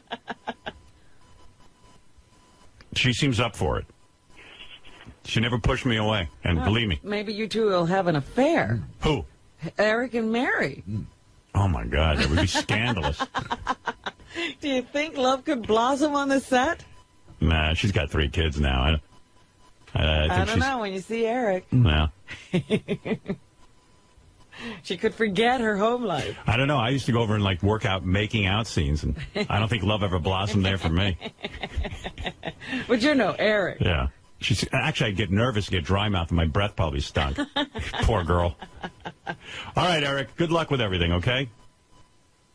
Thank you. Yeah, you're welcome. And Gary should have a message from a couple weeks ago about the point I was trying to make. All right. Thank you. If you want, yeah, it's a Gary preview page 2 in green. This is just him being angry again. No, I think I've had enough, Eric, for the day. That's enough. We had a segment with Eric. It was good. You know. Oh, yeah. Now, when you talked about the Celebrity Fan Roundtable, why didn't you mention my call that followed yours? Yeah, okay. Eric, There's 8 celebrities on, and you're not one of them. All right, Eric, I got to go, but thank you. I appreciate it. I hope you work everything out with Johnny. Thank you. How could you not mention his phone call I don't know. after yours? I had no idea. I even did voices. Oh, yeah, Eric's was really funny, actually. Now that Eric's reminding me, I should have talked about that. How could you not mention that? Eric calls into Celebrity Superfan Roundtable. He talks to Mike Judge. And Mike Judge even said, Eric's got an interesting voice for a character. Yeah. And then they have Eric audition and do a character voice, and it's exactly Eric's voice. Eric. It's Eric. Where is that, Gary? We don't have that, do we? I love that. No, but I'll get it. I mean, Mike Judge was floored. All right, Eric, I got to go. Then I did do a better job with Shuli the following week. All right, that I didn't hear. All right, good luck. And please try to work it out. I'd love to see you on the TV show. And if I do get tapped to be the judge on America's Got Talent, let's hopefully work out that you can sit in the audience for at least one of the viewings. Because when that camera goes to Eric... I think you should have him on your lap. Oh. Hey, Eric. Robin makes a good point. And let's say they tap me for this job, which is highly unlikely, but let's say they do. Would you sit on my lap one week? I don't sit on anyone's lap. Yeah, but it'd be like that Michael Jackson thing where he used to have that black kid sitting on his lap. What was that kid's name? Oh, Webster. Webster. Yeah, Emmanuel Lewis. You'd be my Emmanuel Lewis just for like one break. I'm 36. I know. Well, Webster was 15. Yeah. I mean, I think it's more appropriate to have a 36-year-old in my lap. Who was that basketball player who used to walk around? He had a personal midget. Oh, God, I don't know who that was. I'm a little person. Little person. Gary, who was the guy who had the personal little person? Remember he had a good luck charm? He used to rub his head? Pedro Martinez. Who? Talking about the baseball player? Baseball player, yeah. Pedro Martinez. Yeah. Pedro Martinez used to have a personal little person. Wow. Yeah, and he would rub the guy's head before the game for good luck. I think Eric should be yours. What do you think? Like, just hear me out. I'm sitting there next to Sharon and Howie, and then Nick Cannon goes, now our judges. And they go, Howard Stern. And then you're just sitting there on my lap. Never mention it. Nothing. And I rub your head for luck. And that's it. What luck do you need being a judge? You're not one of the talent up there performing. You make a good point. You make a good point. You're quibbling, though. Yeah, It would be so cute. All right, so I won't rub your head. What if I hang you like a piñata? You just poke at him every once in a while. Poke at him. Robin, you could poke at him with a stick. You swing him around. Well, anyway, Eric, if think about it. If you want to sit in my lap one week. But listen, I just really want you to get the job, on Mary's show. So don't blow it. Try and put that together. Right. All right. Hopefully, if you get America's Got Talent, you get along with Nick after insult his wife several times on air. Nick and I will be fine. Nick can insult my wife. How's that? Oh, my goodness. Believe me, Nick is hardly home. I don't even think he knows his wife. Nick has 7 jobs.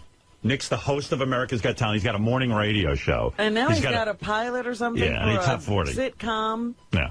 He's really trying to be away. If I was on that show, the first thing I'd say is, let me ask you 5 questions about your wife and see if you know anything about her. Oh, have you seen 2 of your super fans co-hosting with Kelly on her show? What? I saw Jerry O'Connell co-hosting. Neil Patrick Harris is doing it this week. Yeah. What is he talking about? He's talking about the Kelly Ripa auditioning process. Oh, okay. Jerry O'Connell was on with Kelly Ripa and I guess Neil Patrick Harris. All right, I got to go, man. Later. Later. It's Eric. I don't care what anyone says. That saga's funny. I know there are people who don't enjoy Eric, but I do. And quite frankly, I'm here for my own amusement. Yeah, and you're missing half of his hard work. You're not remembering his phone calls. Right. You're not playing his messages. You know what I do need to do, though? I need to take a break. We've talked for 1 hour, 2 minutes, and 17 seconds. And,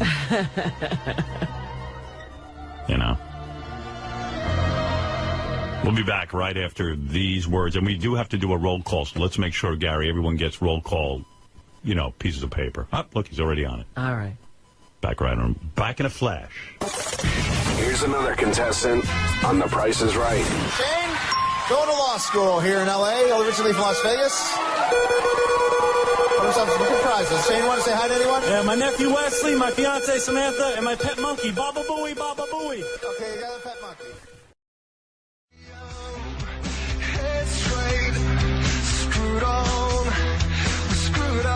La la. All right, let me fill you in as best I can because it's sort of an ongoing saga. I thought it would be nice. I got contacted by Mary McCormick, who played my wife in the movie Private Parts.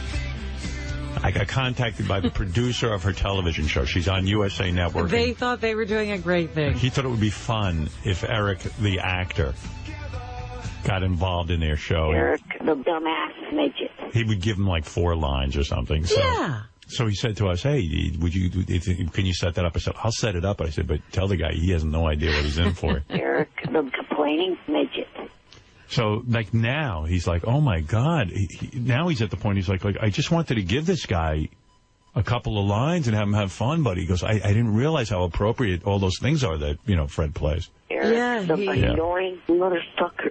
Last week, we had already learned that he sent him this long letter telling him why he couldn't work with Johnny Fratto, and he had to maybe represent himself. Right. All the guy asked was, should I work directly with you, or do you have a manager? Eric, now you're all the guy said was, do you want me to talk to you, or do you want me to talk to a manager? And then Eric just went into a long letter about what's wrong with his relationship with Johnny Fratto, his manager.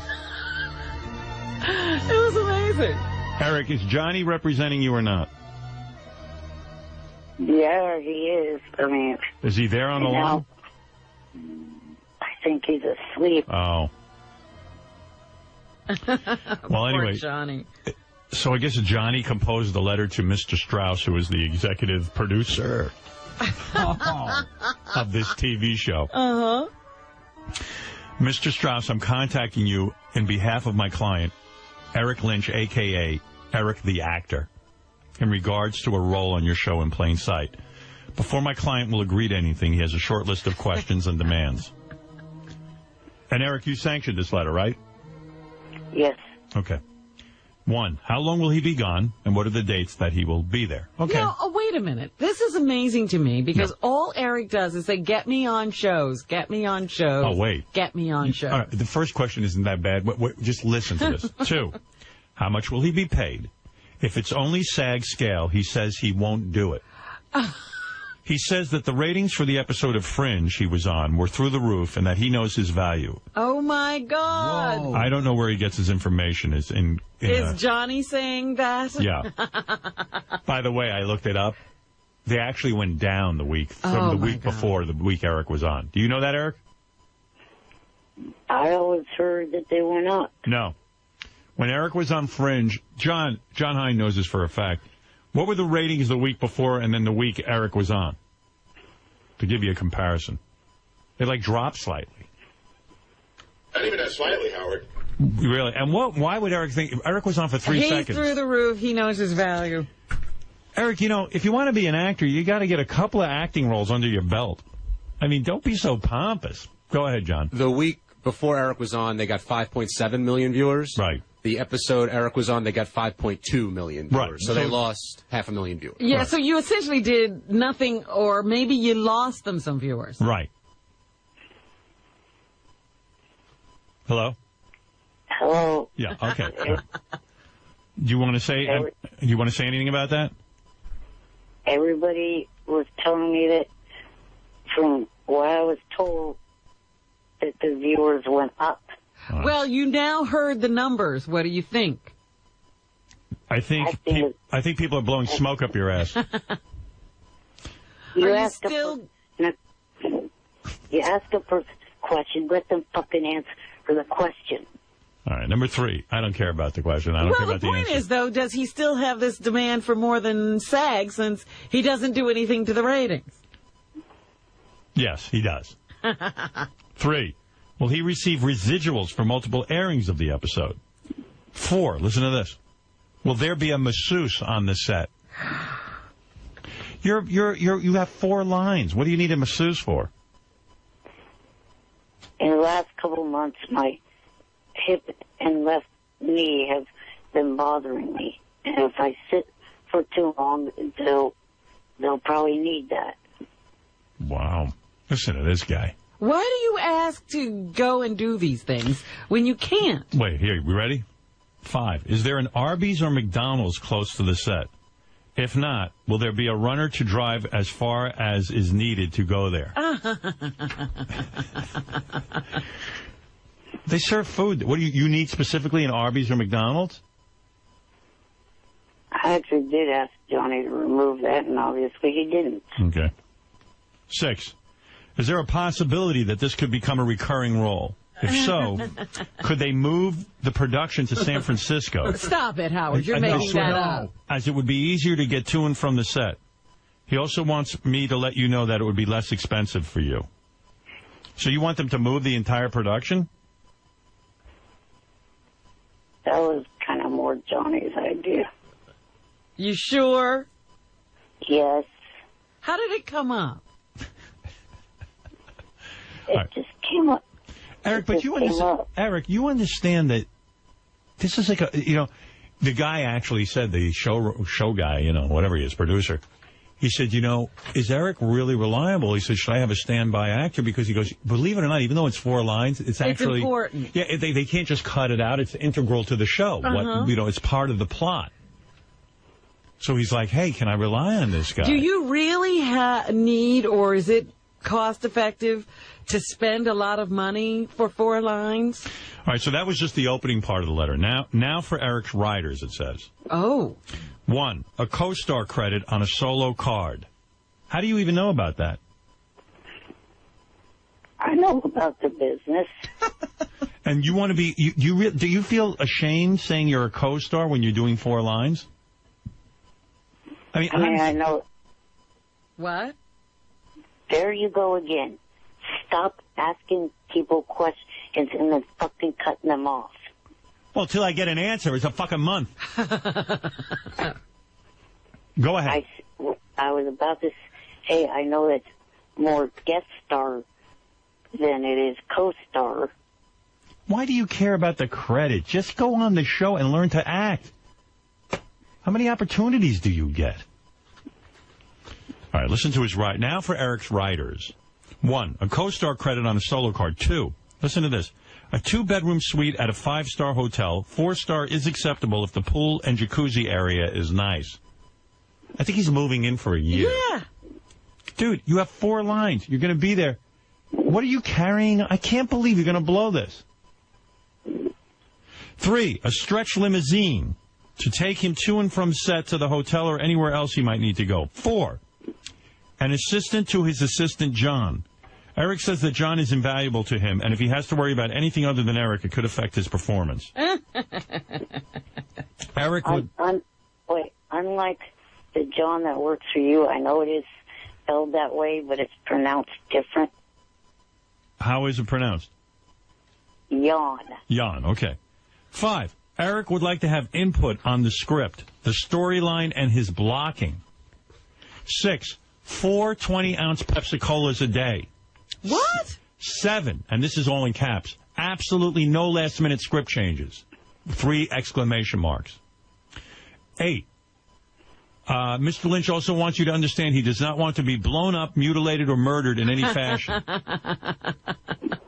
9, he does not want any contact with some of the dangerous wildlife that inhabit that region, such as black bears, mountain lions, coyotes, bobcats, spiders, werewolves, or any venomous snakes. Where does he think they're putting him? Then, after all of that nonsense, he goes, I'm looking forward to hearing your response. These poor people. You know, Marlon Brando doesn't get this kind of writer. But how, when are they shooting this? Marlon Brando's been dead for years. Yeah, I know. It's a joke.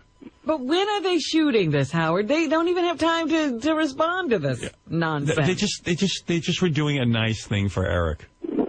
This is what and he needs no good deed goes unpunished. He needs a stretch limo. He's 10 inches long, and he needs to do whatever he wants. Yeah. How tall are you? 10 inches? How many inches are you? I'm not 10. I'm 3 foot. He's 3 feet. Still don't need a stretch. He needs a stretch. And by the way, Gary needs to check his facts because he said he's surprised that this guy's never changed his number. Gee, Gary, you never gave the number to this guy, to either myself or Johnny. I'm looking forward. No one cares, Eric. I'm looking forward to hearing your response and hope that this will be a pleasurable experience for everyone. Unfortunately, I'll probably be out of town during your filming days, but please feel free to contact my son, Johnny Jr., day or night, if you have any problems on the set at all. He loves working with Eric. P.S. Could you please explain to Eric that New Mexico is a U.S. state and does not require a passport? Best regards, Johnny Frado. Wow. I don't need that explained to me. I don't know why the hell Johnny put that in there because he's funny. I have been to New Mexico. Well, why did he get the impression that you felt you needed a passport? I don't know. Yeah. Anyway, Eric, is there any part of you that understands that, like, you're not that important, that the guy's kind of doing it as a bit, and yes, he's giving you a shot on TV, which will be exciting for you. And it is kind of nice because, you know, maybe people will get excited to listen to our show. But you haven't really proved to be a great value to television shows yet. It's kind of like a little fun thing you get to do. You realize that this might come off bad? Yeah, probably. Yeah. Now that you hear it? Usually people who are starting an acting career and getting a break like this, they know how to, and have actually been extras on set and they're just dying for any kind of speaking role. They generally act very grateful and humble and try to ingratiate themselves to the entire production.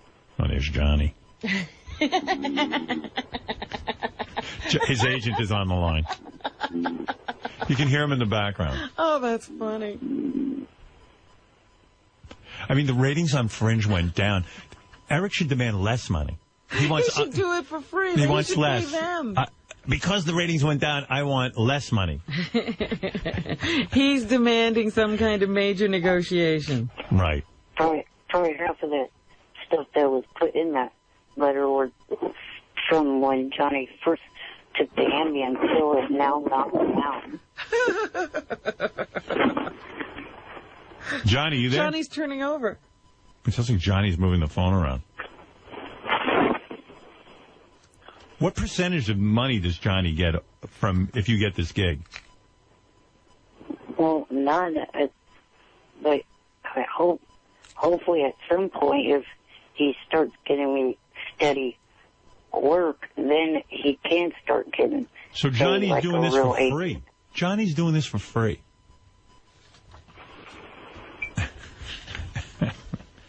And Eric yells at him. Eric, you're not a big star. B, they're doing this as a kind of fun thing to do with the show. C, you got to act a little grateful. And D, I don't even know if this is going to happen now. I think these people are starting to get a little woozy. Masseuse on the set. Yeah, masseuse on the set.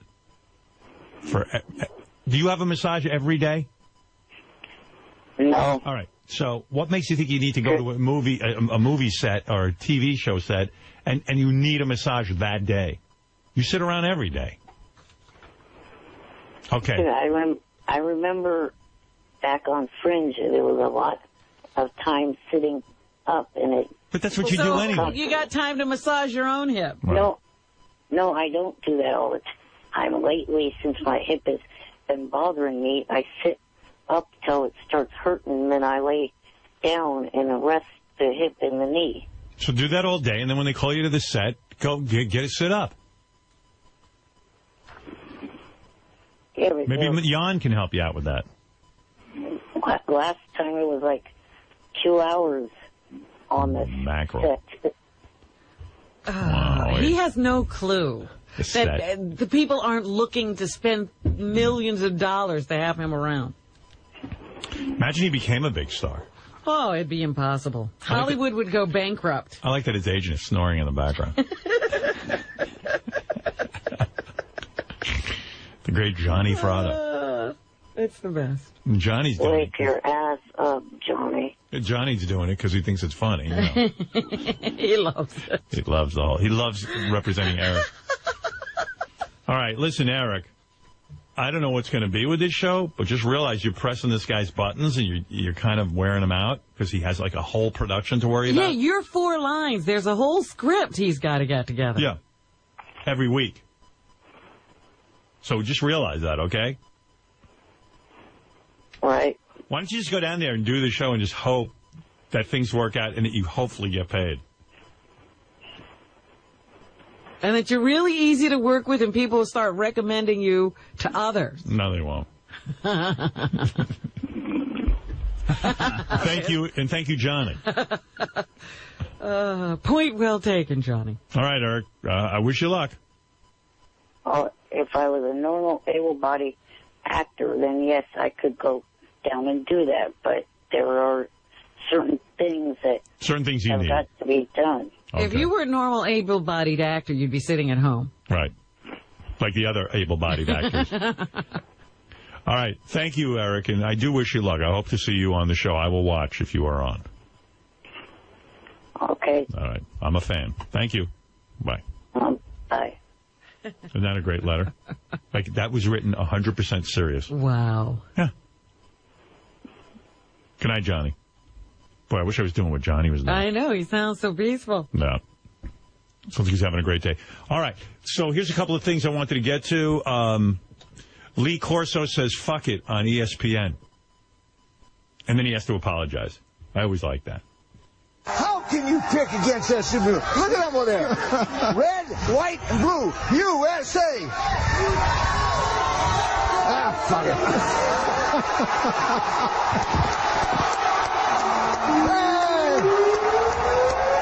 Got it? Glad there's a delay.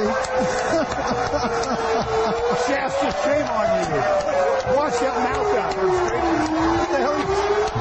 They're a bunch of jocks having a good time. What the heck was going on there? I don't know, but then he has to apologize. Earlier today on College Game Day, while picking the SMU Houston game, I got a bit excited and used an expletive I shouldn't have used. I apologize, and I can promise it won't happen again. He obviously had that written for him. Yeah, you think? He's never going to say the word fuck again. Or expletive. Right, expletive. I obviously said an expletive I shouldn't have. Right. Before I move on from Eric the Actor, just one more thing. This was Eric calling into Superfan Celebrity Roundtable, and Howie Mandel asked Eric to do some voices. I thought it was particularly fun because Beavis and Butthead is one of Eric's favorite. Mike Judge was there. And here was Eric auditioning for them. All right. Hey, Mike, Eric is an actor. Any chance you've got something for him on Beavis and Butthead? Yeah, I'm listening to this voice, which I've listened to many, many hours over the years. Yeah, hey, maybe that. Yeah, let me study on that. If you throw out the slightest bit of a lure, Eric will. Eric, the voice. Well, and Eric, do you do voices? Can you do voices, Eric?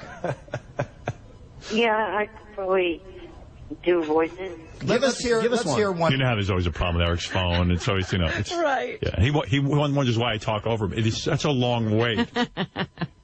Voice, Eric, or an accent. Or something. Okay, let me try. All right. Hello, I'm from Tennessee. How are you all doing? Could you put Eric back on? I think that was great. Oh, my God. Wow. Eric, can you do Beavis or Butthead? Uh-oh, I bet he could do Beavis. Kind of. I mean... Let's hear that. There's an audition. Big audition. Let me give it a shot. Okay. Hey, Butthead. Very good. Eric, Nice. Eric, thanks for calling in. I'm getting nervous now. Isn't that great audition? Let me give it a shot. Hey, Butthead. Very nice. Eric, I think, would be a good voice on that cartoon. Maybe that's his next gig. Speaking of Beavis and Butthead, I was watching it. Walk through the door.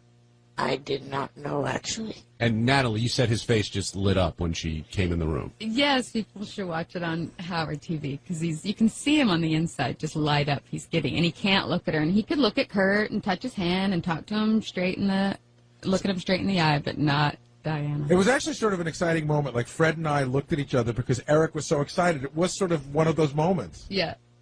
Let's take some phone calls. Ralph Sorello, welcome to the wrap-up show. Hey now. Hey, Ralph. The hotline phone was not working, so I have some quick things if you'd like to talk about anything. First of all, Eric, you blew it with Diana. You had your moment. You asked her to dinner. That's not going to happen. You should have started off slow, like I did with Natalie. Work her into your evil web. Yeah, what's going on with you two? You say, Howard talked about it during the news. You said you developed some kind of relationship. Listen, I would have a relationship with anyone here. I love this show. Did Ralph come to your Natalie's close to a stalker. Right. Did Ralph come to your Halloween party? No. But if he did, if he called you and said he wanted to come, but he needed he was invited. And he needed a place to crash, would you let him crash at the house? I told him he could stay at my house. But I wasn't paying. I think he was waiting for me to say, I'll pay for you to come out. I didn't do that. Yeah, well, that's why you're not going to be my new BFF. He's got all those Sam Simon points he could have flown on. I know. I thought he might ask Sam Simon, but no. Prefers Hawaii. What else you got, Ralph? Fred, it was great to hear the song, but the guitar was way too loud. Just way too loud. And I don't know what Howard was talking about with that morning zoo contest thing he was playing. The first entry was just dreadful. It was horrible. He called me yesterday morning right before Beth started running, and he said, hey, I want to go over this list with you. And he said, there's a clear-cut winner to me. And when he told me that, I said, gee, man, I heard that, and I just didn't hear it. It was just every bad thing that you would goof. I mean, it's terrible. They were reading off a script. Well, tell me, Johnny, what's next? Yeah. I mean, we were all adamantly against it to the point where Howard said, you guys pick the winners. Eric, how do you feel about Ralph? Oh, he gets on my nerves quite a bit. Why? Because don't you realize that I'm one of your biggest fans, and I just having fun with you? Oh yeah, but I like a lot of other people think that you call in way too much. This is the guy who's on the phone every morning. Please. Are you just jealous that Howard picks up with him faster? Maybe a little. I mean, Ralph is probably a stipulation to you having dinner with us tonight. Would you be able to have dinner with me and Ralph? I don't know about that. Wait a second. What makes you think I want to have dinner with Eric? Oh, please. You love it. No. We'll have to wheel him around or something. Okay, let me ask you this. Would you have dinner with Ralph if it was Ralph, you, and Diana DeGarmo? That maybe. See, so it's really about me. He doesn't like me. It's not Ralph. No. Eric's confused. I did not even notice that you did not throw yourself into that. Natalie, he's still under the delusion that he could bang her. He knows he's not going to bang you. Eric, why didn't you And I'm nicer. I know. Eric, why didn't you just ask for her email or her text or something? Why did you just make that clumsy grab for her boob? You know what I mean? Like, you got to start slow. Because I can contact her through MySpace. No, not MySpace. Every other stalker does that. You're a special stalker. Yeah, you were looking for the stalker hotline. Eric, would you like me to hang up on Ralph and move on? But wait a second. That would be nice. All right, Eric requested it, and I'll do it. Bye, Ralph. Hey, by the way, did anybody find that was a little bit sort of demeaning to Diana DeGarmo that we said to Eric, who would you like? And first it was Kelly Clarkson, then it was Catherine Went down the idol list. She was like third choice. Now, the other... See, because it was supposed to be someone that was a complete surprise to me, given the fact that I met Diana twice, and the other two I've never met even once. That's why I went with those two first. I was waiting for you to guess Carrie Underwood. I figured that would have been... Well, I met her twice also. Oh, you're right. Now, the other half of this equation, of course, is that you've agreed now to have a real doll made of you. Do you regret that decision? I agreed to the measurement part. Yeah, we won't use it. We won't use those measurements for anything. Yeah, no. But it's cool. It'll be funny. I think the guy hit it right in the head. It's an honor to have a real doll made of you, and it's not really like anybody will be, doing that to you. She's a pretty big fan. Eric, have you ever missed a show? Yeah, actually I have. Why? What were you doing? Because of different trips that I've been on. I go on trips. Right. I listen. Right, but you're on a beautiful tour bus. Got my stiletto. Got my computer. Right. Eric, did you like Natalie on Celebrity Superfan? Yeah, she was good. The Jillian Barberie that pissed you off, right? Right, and Jimmy Kimmel. And I pissed you off a little, too, but that's all Yeah, right. but it's all right now. All right, good. I blew him earlier. He's fine now. Eric, you gotta admit that before the show, I don't know what you were doing, but you've gotten laid. You've met Natalie. You've met Diana DeGarmo. You've gone to a bunch of American Idol stuff, and you've got a little cottage industry of doing appearances. What's really the downside of the show? I mean, the show's really brought you a lot. Oh, yeah, but I guess pretty much the downside is... We got you on American Dreams as an acting part. Oh, right. The downside is that, my parents aren't completely happy with some of the stuff that has come out on air, and, I've had to catch the crap after from them. See, that's where I really feel bad for you, because because you are a grown-up, but it's almost like you're a child, like you're beholden to them. When you were saying this morning that your parents were mad you were getting laid, like, how do they expect you to get laid? Well, see, right now in the situation that we're in, I'm with my roommate living in a house owned by them. So we have to kind of toe the line and follow their rules because it's their owned house. How do you generate income? Like, are you one of those SSI guys? Do you get SSI? Yes, I get SSI. But not enough to live the way you live right now. Right. Because your parents own the house and it's a nice house. Right, and that's also why I came up with doing the JFSC.TV/ETA store.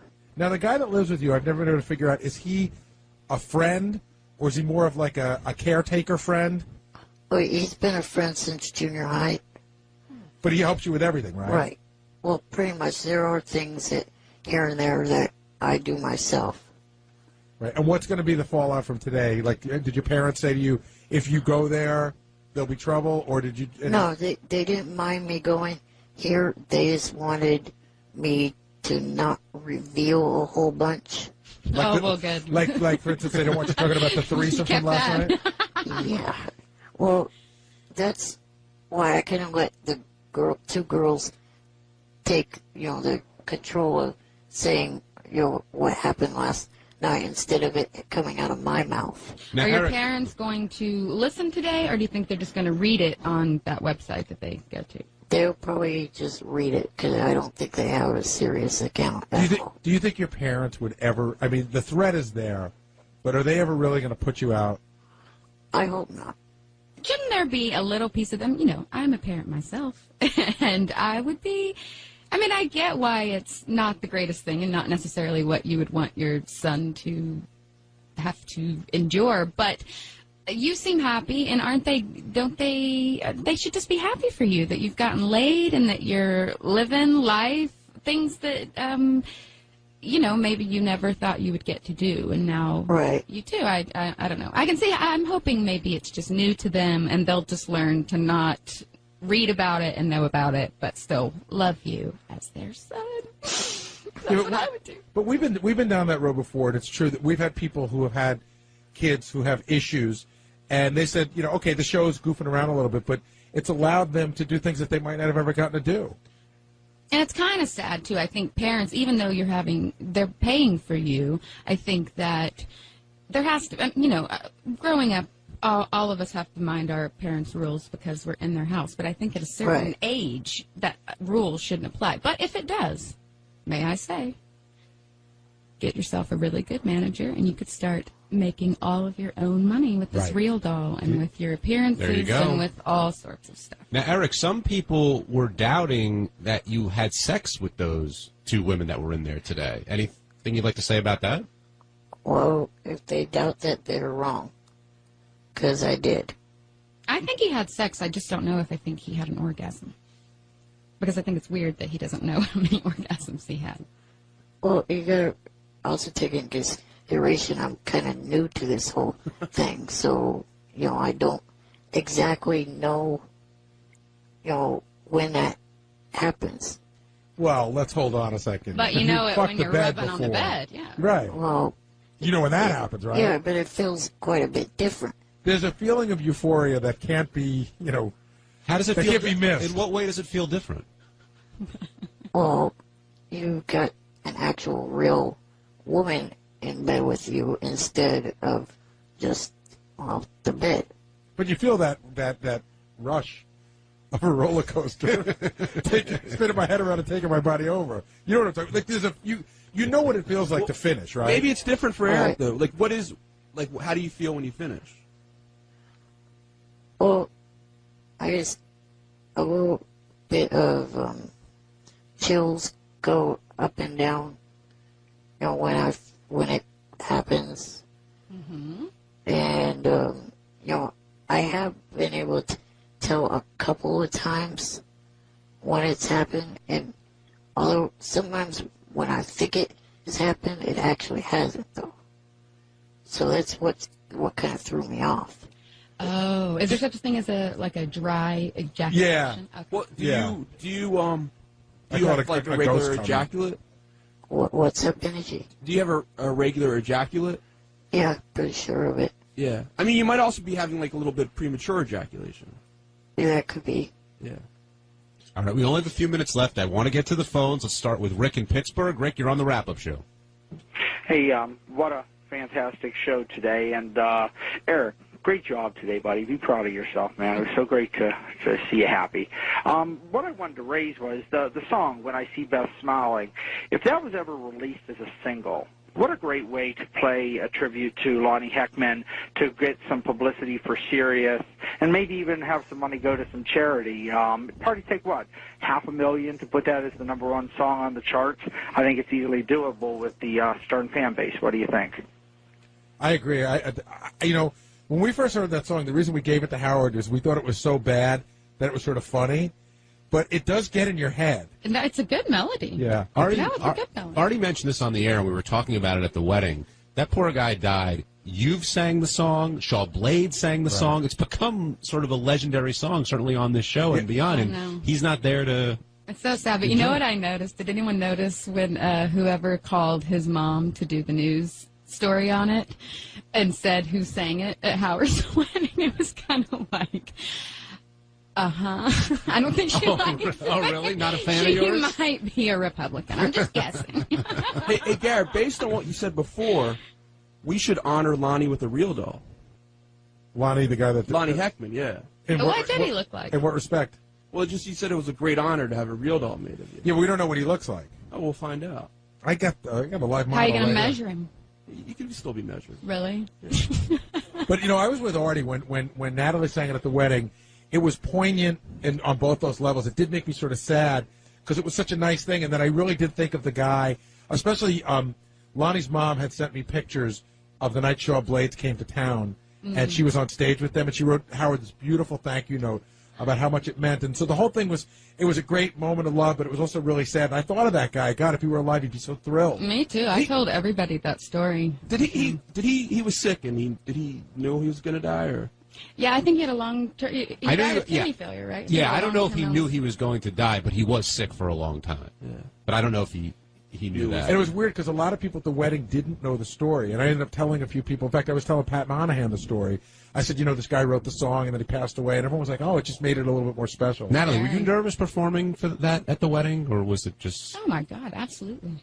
I never perform by myself, and I don't do many weddings. Well, that James Taylor story you told was yeah, and you great. know what? Then I forgot to tell the other part about that guy. I love just watching people. He cracked me up, but when I went into sound check earlier that day, we'd already established that he wouldn't be singing. So we're playing, and we're doing it, and he is singing.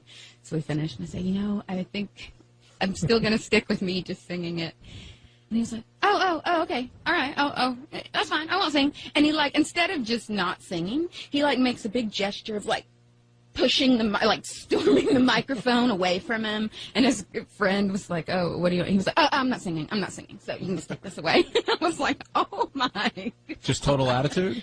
Yeah, well, I'm sure I messed up his, his hopes. He wanted to sing it, but he's just, the guy cracked me up. It was funny. And when he was singing later, the Billy Joel song was You're My Home, which is off Piano Man. But the second song that he sang with Billy Joel, nobody could figure out what it was. The theory is it was a James Taylor song for obvious reasons, but did you recognize that tune? Do you remember? Yeah. Well, I know every James Taylor song. Well, he sang You're My Home. Right. And then he sang another song. Well, Sweet Baby James, they did together. Right. Then it was You're My Home, which is the Billy song. And then it was sort of a more current James Taylor song, but nobody knew what it was. I knew what it was, but I just can't remember. Okay, we're still searching. I know everything. By the way, like Robin. By the way, James Taylor coming soon to the Howard Stern Show. Oh, really? Really? I can't believe it. In fact, if you could stay a couple more days, Natalie, come back again.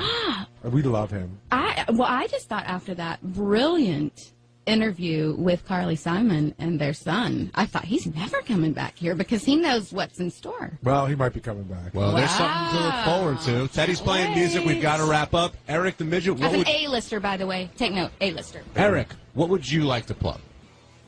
JFSE.TV and JFSE.TV/ETA, my store. Eric the Midget, you're on the air. Go ahead.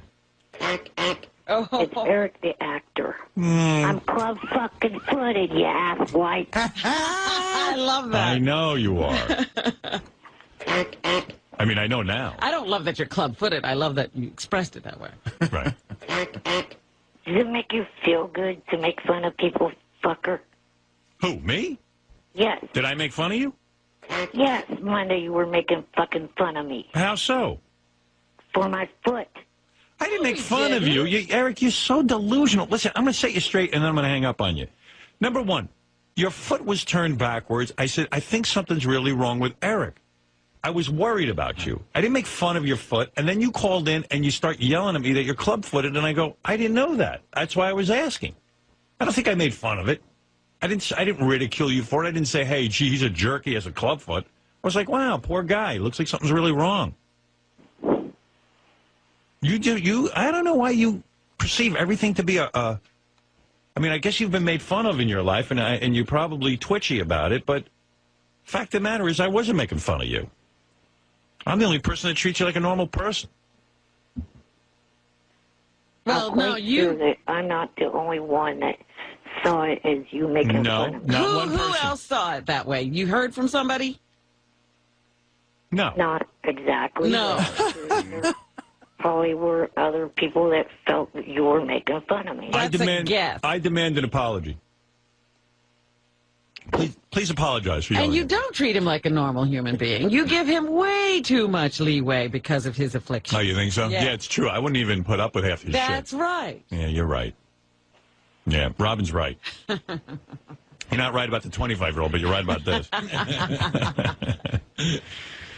Okay, Eric. Well, I understand what you're saying, but I don't agree. Right. And unfortunately, last night, due to some problems with the online service we use for our show, we weren't able to do our show, but hopefully tonight we will be. Take care, Eric. You know, we heard nothing about that. Not one person called Yeah, to say nobody. we couldn't get the show. What are you saying, Robin? No one complained that you couldn't get Eric the actor's show? Not one peep. All right. What is a clubfoot anyway? Is that where there's no toes? No, you have toes. What do you It's have? where your foot is turned to the side. Instead of being flat-footed like, a normal person, the person that has it tends to walk on their ankle more than their actual sole of their foot. Wow, that's a clubfoot. I thought a clubfoot was like it was misformed so that there was no toes, or like it was just like a ball at the end of your foot. But that's binding the foot. Well, I've not actually seen a clubfoot. You hardly hear that term anymore. So you mean if you stand up, your ankles turn and you're walking on your ankles almost? Well, only the right foot. Uh-huh. Could that be corrected? Yeah, they usually do operations. For some reason, they've given up on Eric. Oh. I think he has so many things wrong that No, see, unfortunately, with my lung capacity that I have, I can't go under general anesthesia. Same with my bulldog. Oh, I'm looking at one here. He's absolutely right. It's, like the ankle is more facing Prominent. the floor than the foot is. Wow. That's painful, huh? Yeah, it's not fun. Yeah. It's unbelievable, too. He has siblings, and they're all, like, normal. And he got everything in that family. Well, you got one, and Eric got the book thrown out. Yeah. Like the phone book. Like, if you believed in past lives, it means Eric was like either like a rapist or a And killer. maybe he was Hitler or something. He might have been Adolf Hitler Could in a be. former life. Could be. And so he's being punished. I mean, Eric just doesn't get a break, right, Eric? I guess not. Yeah, I mean, but he survived. They told him he was going to die. When did they tell you you were going to die? Oh, in my teens. Yeah. And how old are you now? Going to be 34 next week. Well, that's great. Next week is a birthday. You almost doubled it. You know who else had a famous? You know the famous guy who had a clubfoot was Joseph Goebbels from World War II. I'm not kidding you. Really? The Desert Fox? And how could he be a part of the Aryan nation? I don't know. Like, he should have been in the gas chamber. Yeah. If they were should have looking, marched him and his clubfoot right in there. Yeah, if they were looking for physical deformities and to destroy people with them. Goebbels. Guys, something tells me Hey, Hitler... Goebbels has a clubfoot. Off with his head. Something tells me Hitler and his main henchmen were hypocrites. Yeah. You think they weren't consistent. All right, Goebbels, you're a good guy, so you get to live. Rex Marshal Goering. Rex Marshal Goering says you're a clubfoot. Yeah, wasn't there accusations that, like, Goering was into young boys and shit? They were all Oh, I'm sure there a lot of stuff was going on in there. They were a bunch of thugs who somehow got elected, you know? Gangsters. Yeah. But Eric's got a tough life. He does. He does. I wasn't making fun of the clubfoot. I really wasn't, Eric. Sure seemed like it. Yeah. You know who else had a You've clubfoot? never been mistaken. And I think you know this, Dudley Moore. Yes. The actor. That's right. Who was in the famous movie 10. And it helped them to play a drunk. Yeah, because you could see when he walked, he was always like sort of wobbling. Yeah. Oh, You know, I never knew that, and that makes total sense now. Because when he played the drum, like especially when he's running on the sand and the hot sand, Yeah. it helped out. See? Yeah, he turned his He negative used it, yeah. into a positive, as Dennis James said on the famous telethon where he got pranked by Captain Jenks. Right. Yeah. Eric, is there anything that's like not afflicted on your body? I mean, like every part of you has something going on, right? Not necessarily. Is your penis normal? I guess so. Yeah. Like it's not a club penis It's or not bent in any way, or no. Gary Berghoff had a. That's another guy I remember. From Radar? I think Radar had a clubfoot. I think. Really? Oh. Yeah. I'm almost sure you're right, Howard. Yeah. Speaking of actors, when am I going to get more roles? I don't know. You're a tough sell to Hollywood. you call up and start calling Howard names, and then you ask when you're getting more roles. I gotta jumpstart Eric's acting career. He hasn't acted in a while. That's why we forgot you're Eric the actor. He could be the Joseph Goebbels story. Because they're looking for a guy with a clubfoot.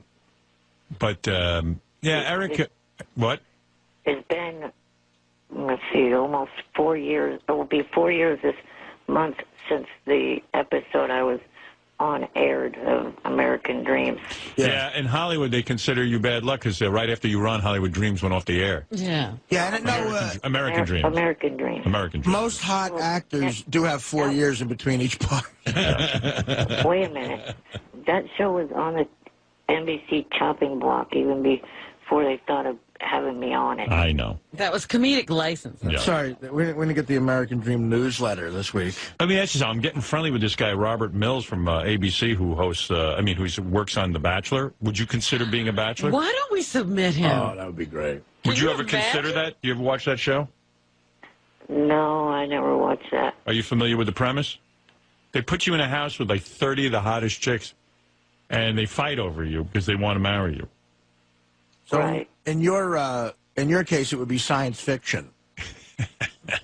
Oh, shut up, fat ass. Hey, we're trying to get you apart. What are you doing? Did you watch Artie on Letterman? No. Eric's very supportive. I'm looking at a list. The comedian Damon Wayans has a clubfoot. Is that right? Yeah. Had him on the show, Eric. Damon Wayans. And he does a lot of that with the characters he does, actually, now that I'm thinking, like the wino guy. And I was told for once you actually cleaned up. Yeah, he just took a shave. What? Oh, he's talking about me. Oh, yeah. For once. Christy Yamaguchi, the ice skater, has a club. She was born with a club foot. She was born with a club foot. And she became an ice skater, Eric. Eric, why can't you become an ice skater? Yeah, right. Mia Hamm, the girl who played soccer. Yeah. See, you're lazy, Eric. All right, listen, Eric, I got to go. But thanks for the call, and I was not making fun of you. I mean, I've made fun of you in the past, but not for that. Right. Your attitude's a little Crappy. a little crappy and funny, but I'm not making fun of your clubfoot. Although I'd like to see it. There's a million other reasons we think you're a shithead. You gotta admit, respectful piece of crap. that picture was a little disturbing for people who care about you. Yeah, I I never think- knew that. From what I remember, Howard was just saying, look, do you realize that, Eric? I mean, he was pointing it out to you. Yeah, I was like, hey, the guy who dresses Eric is putting his shoes on backwards. Right, he was being concerned. I thought somebody was like trying to fool you or something. Yeah, That shoe is definitely turned around backwards. it was crazy. Yeah. So maybe somebody's goofing on him. All right, Eric, thanks. Okay. I do like you and I do worry about you, but you'll never believe that. Thank you. On the air, go ahead. In Louisville. Yeah, hi, Howard. I was wondering if you or anybody else in there has ever heard Eric the Midget laugh. All the times I've ever heard him call into the show, all I've heard him do is complain. And sometimes I guess maybe whenever he's like in the middle of a sentence and he loses his breath, I think maybe if he laughs, he'll like suffocate himself and die or something. I think I heard him laugh once when he was in here. Something made him laugh. What was it like?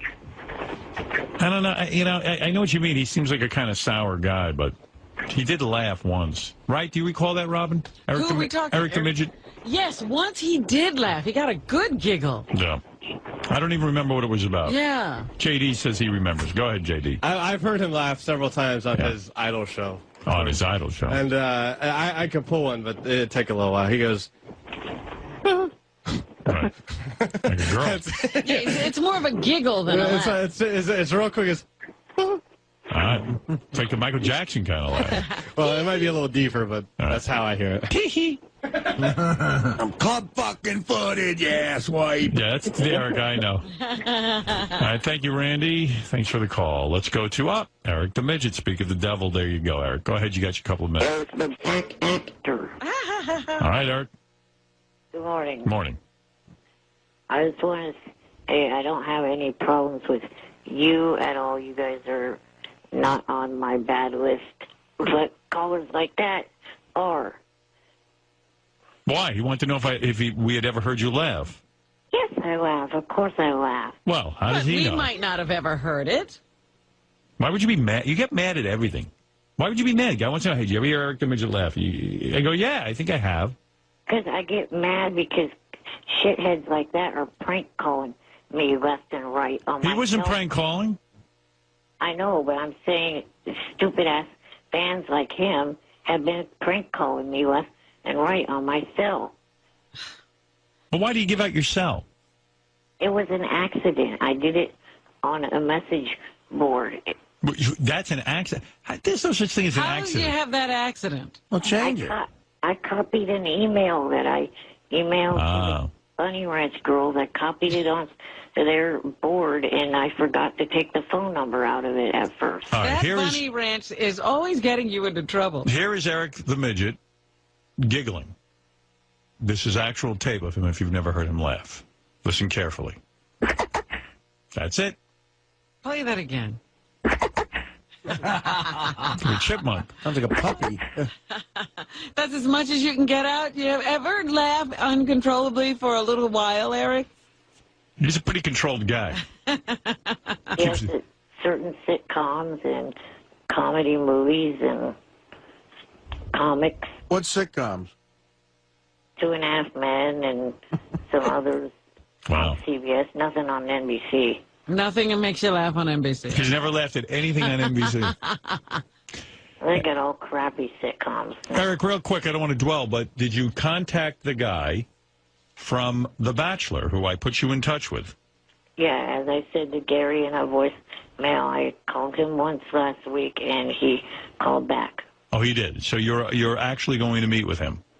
Yeah, I don't exactly know when, but I will. Robert Mills. Right. Yeah. They haven't spoken. They've only emailed her. No. You Robin, spoke. you're not listening. You're right. I'm not. Yeah, nobody gives a shit, really. I called him once, left him a voicemail, and he called me back. So you talked to him? Yes. And when are you two meeting? I'm not sure exactly when. But what was the conversation about? A job? Yes. And to be specific, he's not exactly looking for me to be on the actual Bachelor or the Bachelorette. May do, like a totally new project. Oh, really? Wow, your own project. And again, thank you for putting me. You're welcome. Okay, hope it works out. That's All right. very cool. All right, Maybe Eric. Eric's project. I don't know. I'm telling you, Robert told me he's for real. I said, don't put the kid on. If you're really into him and you really want to use him, he goes, no, I'm an Eric the Midget fan. I'd like to meet with him, and I'd like to talk to him about it. This is very exciting. Is there ever going to be a point in time when you change to say Eric the actor? Yes. When you get your own series with Robert Mills, I will call you Eric the actor. How's that? Okay. All right. Eric the Midget actor. Possibly. Yeah. Shut up, fat-ass loser. Yeah. Artie the fat-ass loser? Who's up on your fucking website selling most pictures out of anybody? Right. How are sales? They're all right, I guess. 0.0.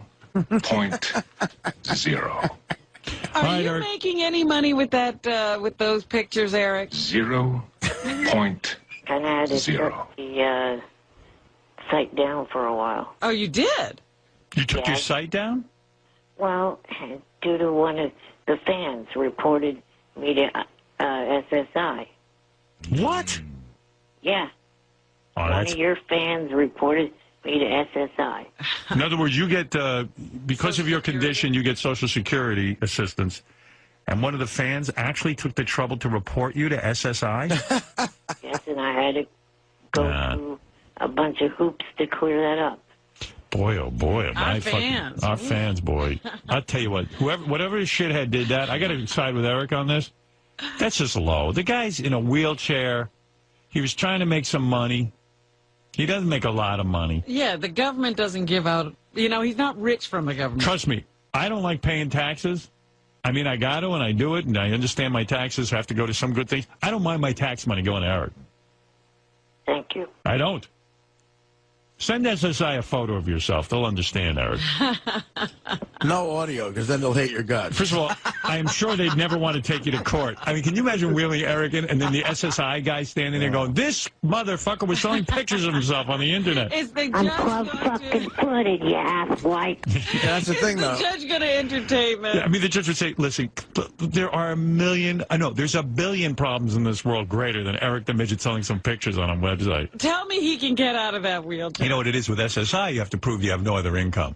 So it's probably the 15 cents he made selling Artie's picture on there. Yeah, like he's making a living. Oh, Eric. That's ridiculous. And to the creep who reported him, you're fucked up. You're really going to rot in hell. That's messed up, man.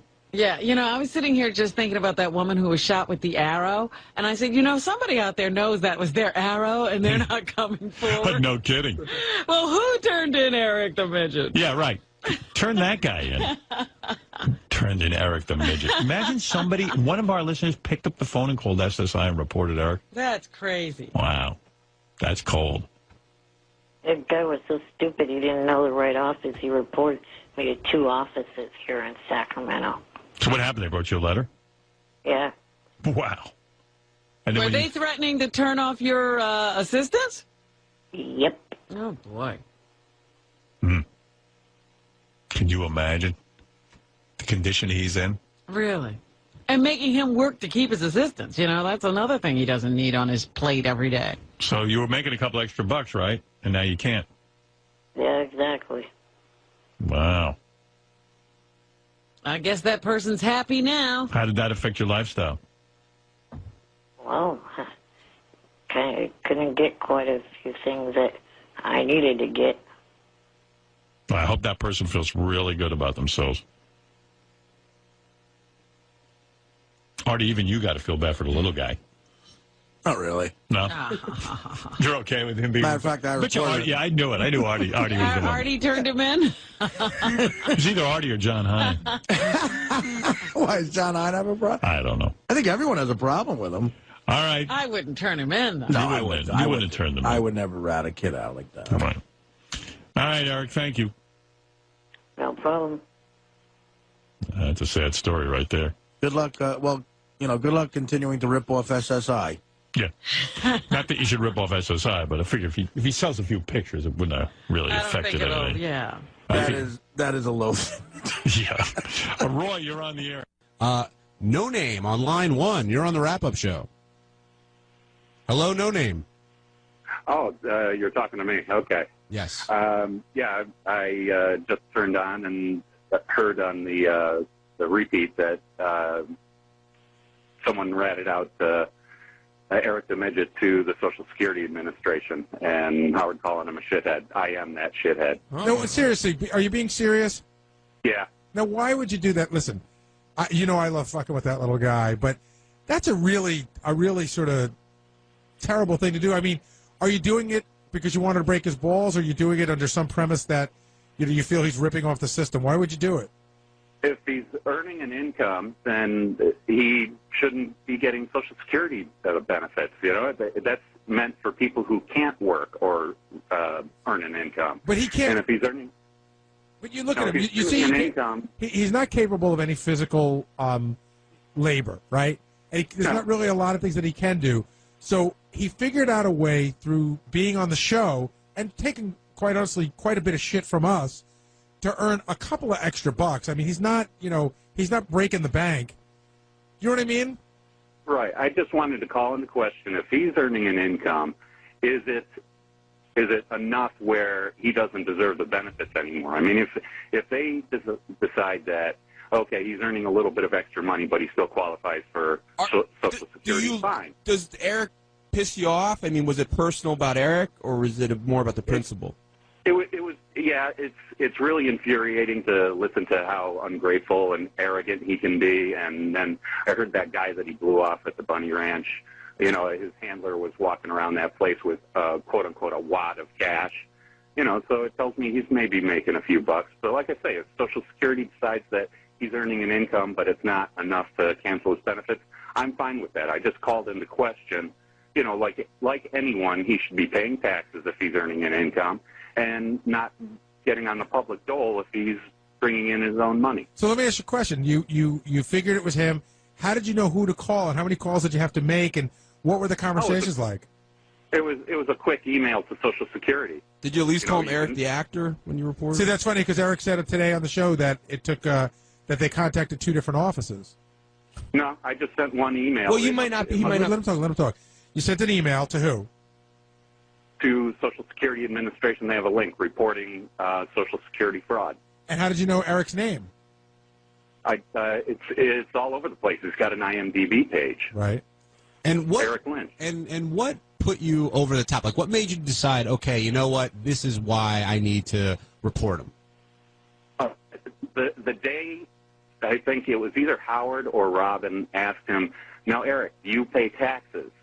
And he says no, doesn't even file a return. If he's making even just a few $1,000s, you still have to file a return. It's just, I got so sick of listening to him thinking that he's entitled and above having to follow the rules that the rest of us have to follow. Now, that's what bothered me. Now, Eric does get under a lot of people's skin and can rub people the wrong way.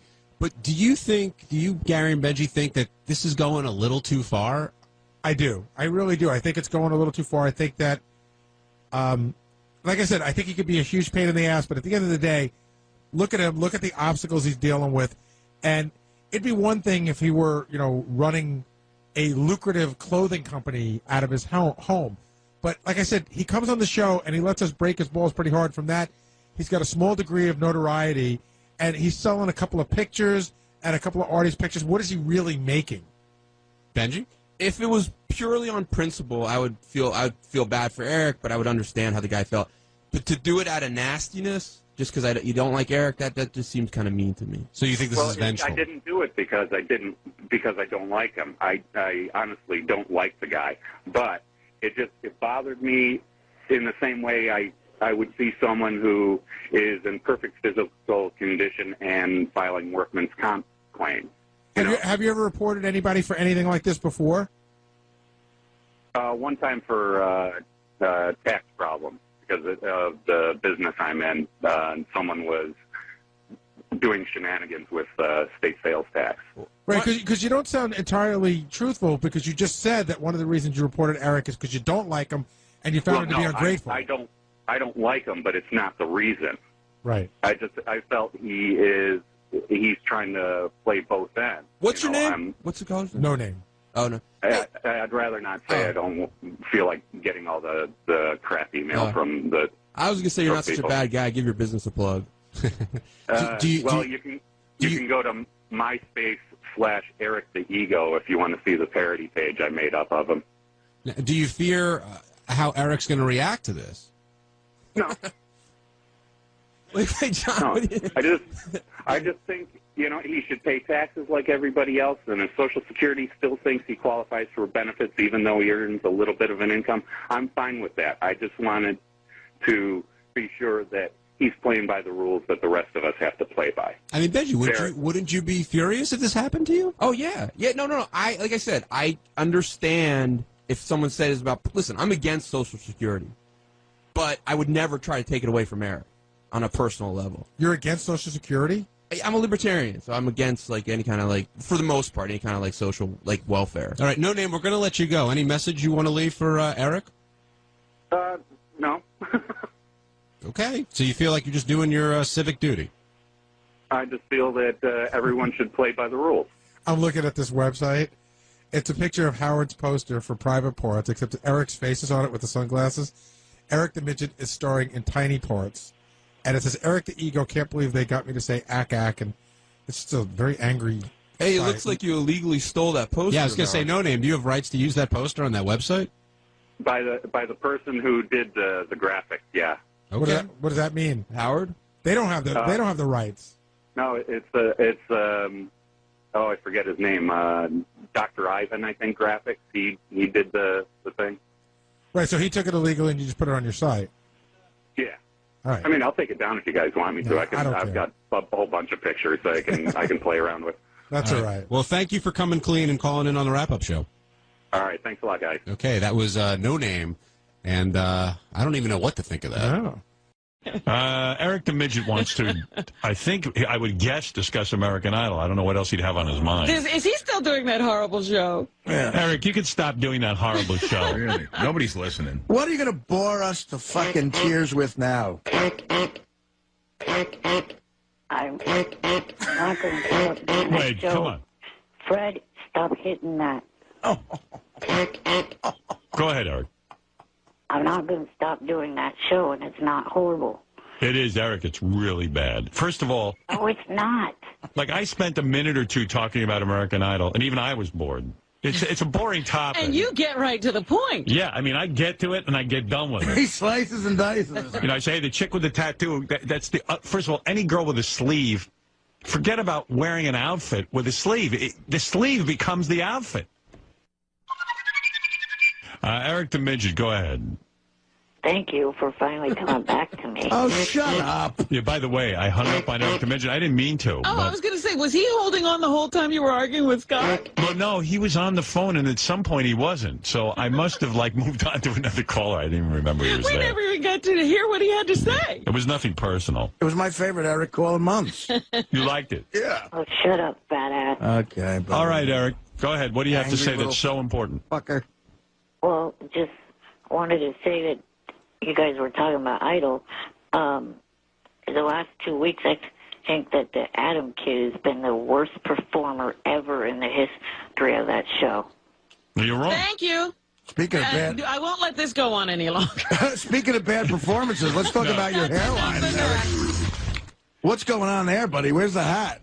I think Eric's call today was relevant in light of the American Idol discussion. I don't know who he's talking about. The gay-looking dude. He's got to be gay, this kid. The one that sang the Johnny Cash song last week really badly. Yeah, what's going on with your forehead, man? Yeah, what's going on with your hairline? Look at that fucking What's thing. going on with your waist, No, Eric, what's going on? Where's the hat? You know what it is? He just got a new dye job. Yeah. Did you just dye your hair again? It's been a couple of weeks. It's darker than it's been, and they're all blotchy. Your forehead has a huge square of red. It's like a tire ran over his face. I never thought I'd say this to a person, but put your Oakland A's hat on.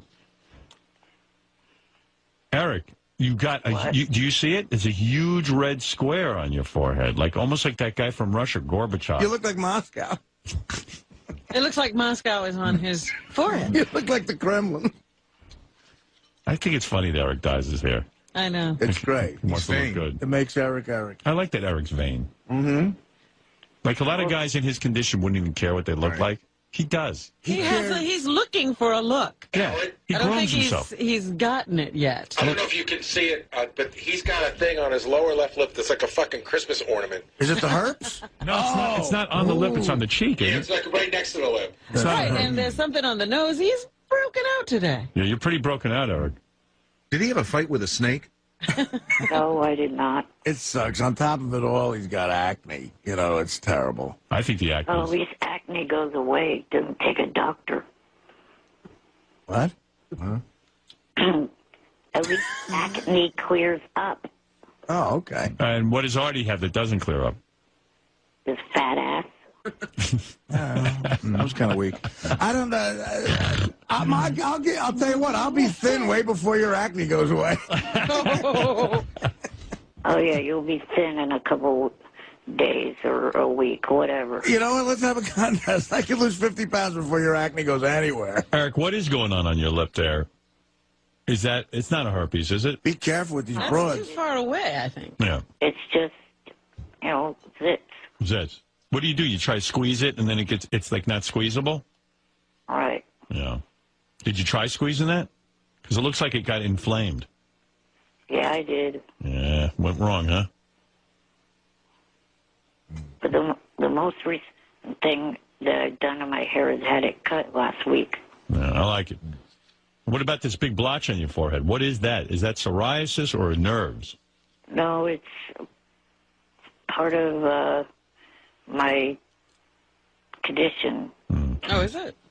I've had it since I was a kid, and it's become more and more noticeable as I've gotten older. The geneticist that I saw in February said it's called stork's footprint.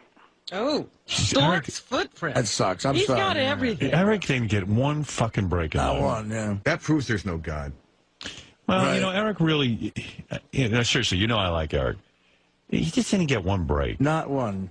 Yeah. Stork's footprint. Nobody has that. Right. I don't know anybody with that. Got a club foot and everything else. And Club stork foot. He's 3 feet tall. He's even prematurely gray. Is that why he dyes his hair? I was going to ask. Is it just a vanity thing? He likes the color, or are you gray, Eric? Yeah, it's a family thing. At least he has hair, though. I mean, he did get that. Eric, at least you have hair. Right. You know. But, I mean, you got stork's footprint. How many people in the world have that? I don't know. Didn't ask. And do they call it that because it looks like a stork stepped on your head? I'm being serious. Yeah, it looks like there's a big footprint on you. Not the most sensitive of names. Yeah, I mean, right. It's like the stork was pissed at him when he delivered him. Well, He kicked him on the way out. It's like a nickname in Brooklyn or something. Like yeah, like the stork delivered him to the parents. It said here, and then the stork just stepped on his head and fucking like here's a piece of shit you got to deal with. The rest well, of here's your messed up baby. Now here's a kick. Well, yeah, you know how neighborhood nicknames are just brutally honest, like shit breath Tony. Stork. I mean, the first guy who ever got stork's footprint. And Eric, I think that's the only two people that ever. And what is stork's footprint? How many people in the world have it? Do you know? Not a clue. Yeah. What is it, Benji? Hey, Eric, are you sure, like, the doctor just didn't say that? Because that doesn't come up as anyone having it. He just named it. He Do you said, think the I doctor gotta say something. Yeah, do you think the doctor went and said, "Oh, Eric, don't worry about it. It's the stork when he left you at the door." The doctor got high and said, "You got stork's footprint." You know, like I'm pretty sure. Yeah, because maybe like the It's like an doctor old was wives' trying. tale Well, maybe thing. the doctor was just trying to like make him feel better. You know, hey, when the stork left you with your parents. Oh. I heard the parents shot the stork when they left there. Exactly. By the way, Doctor, you'll be glad to know my parents killed that stork, stuffed it in me. He won't be footprinting anybody else. No. Stork's footprint. So rare you can't even find it on the internet. Jesus. You sure you're saying that right? Is that a technical term? I'm sure. No. All right, well, Eric, thanks for the observation about Idol. Right, and also, by the way, Scott's argument about whipping tigers and lions and horses, the trainers that do that, they don't even come anywhere near the animal with the whip. All right, okay. With, you know, he's actually... I'm sorry. I have time for you to step in, all right? Yeah, take care, buddy. All right, Eric, thanks. We'll see you. Good point. All right. That's right. They just crack the whip. They don't hit the animal. Exactly. Go fuck yourself.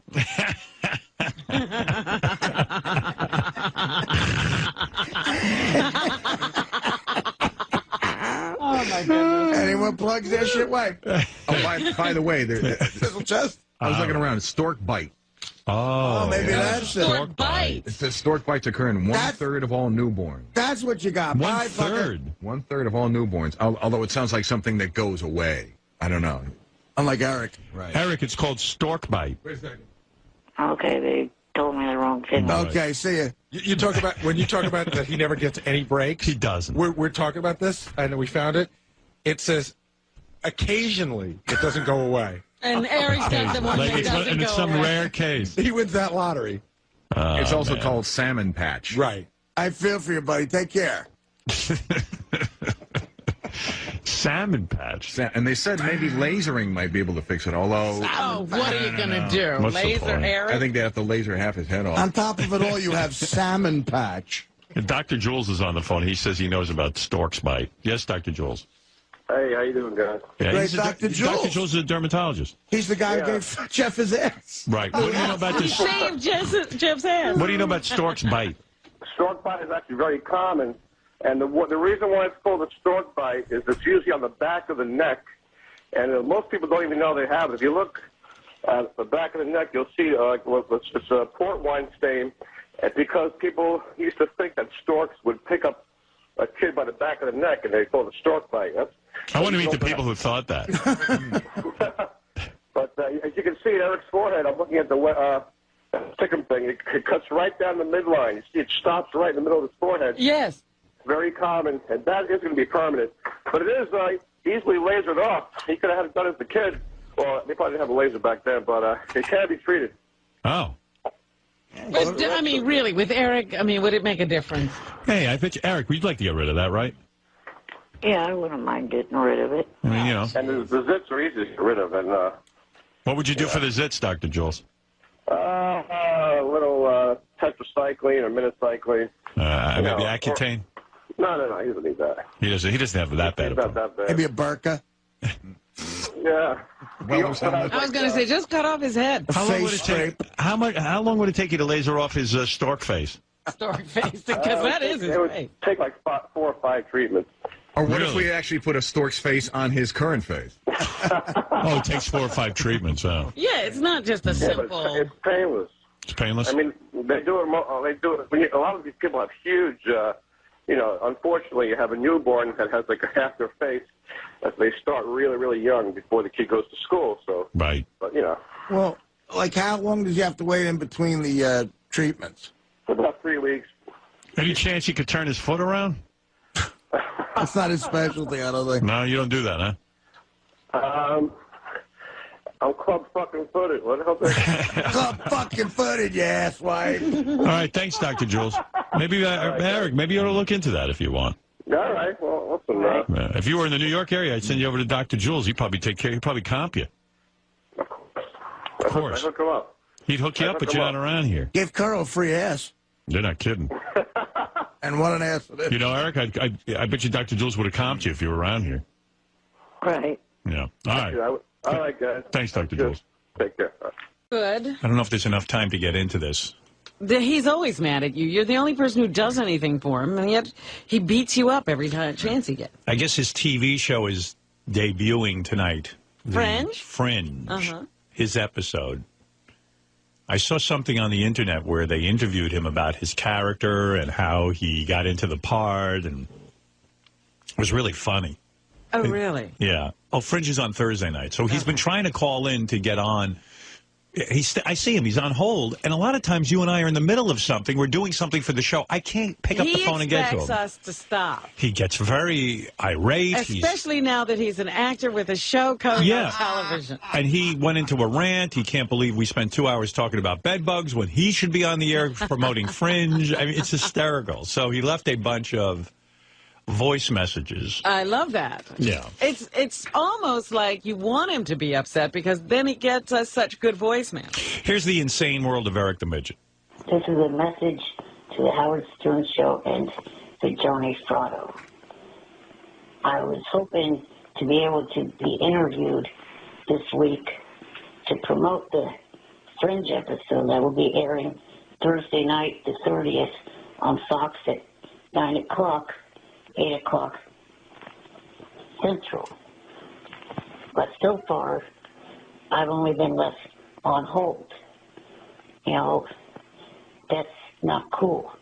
That's pissing me off. It's not cool. Johnny, you're supposed to do your part as my manager, like other managers, for their talent, and call Gary or Will and get me airtime. Instead, you know, even though we have this phone and these Evos, and, you know, I have the numbers to your other phones and this phone, I still can't seem to get a hold of you. What was the purpose of getting these phones? To be able to get a hold of you easier. But for some reason, that's not fucking working yet. So, you know, I would like to get airtime either tomorrow or Wednesday to promote this episode. That's something. It's having a midget tantrum. I know. I love how he knows what Johnny's supposed to do. Yeah, Johnny is my manager. Like other managers, you should be calling Gary and getting me airtime. You want more? I love it. And also, it pissed me off this morning, Howard, being left on hold, listening to you rant and bitch like a little girl about bed bugs and about DDT.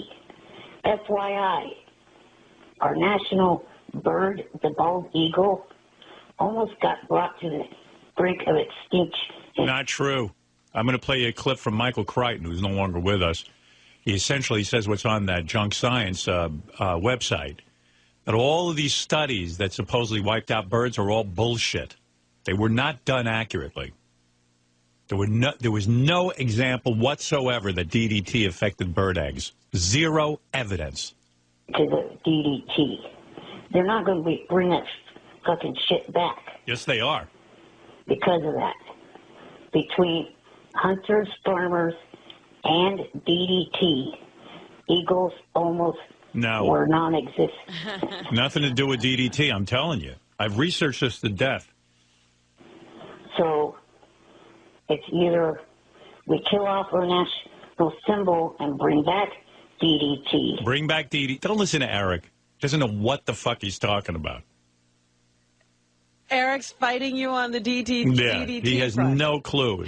It's all go to junkscience.com and check out what I'm talking about. Oh, here's his third message.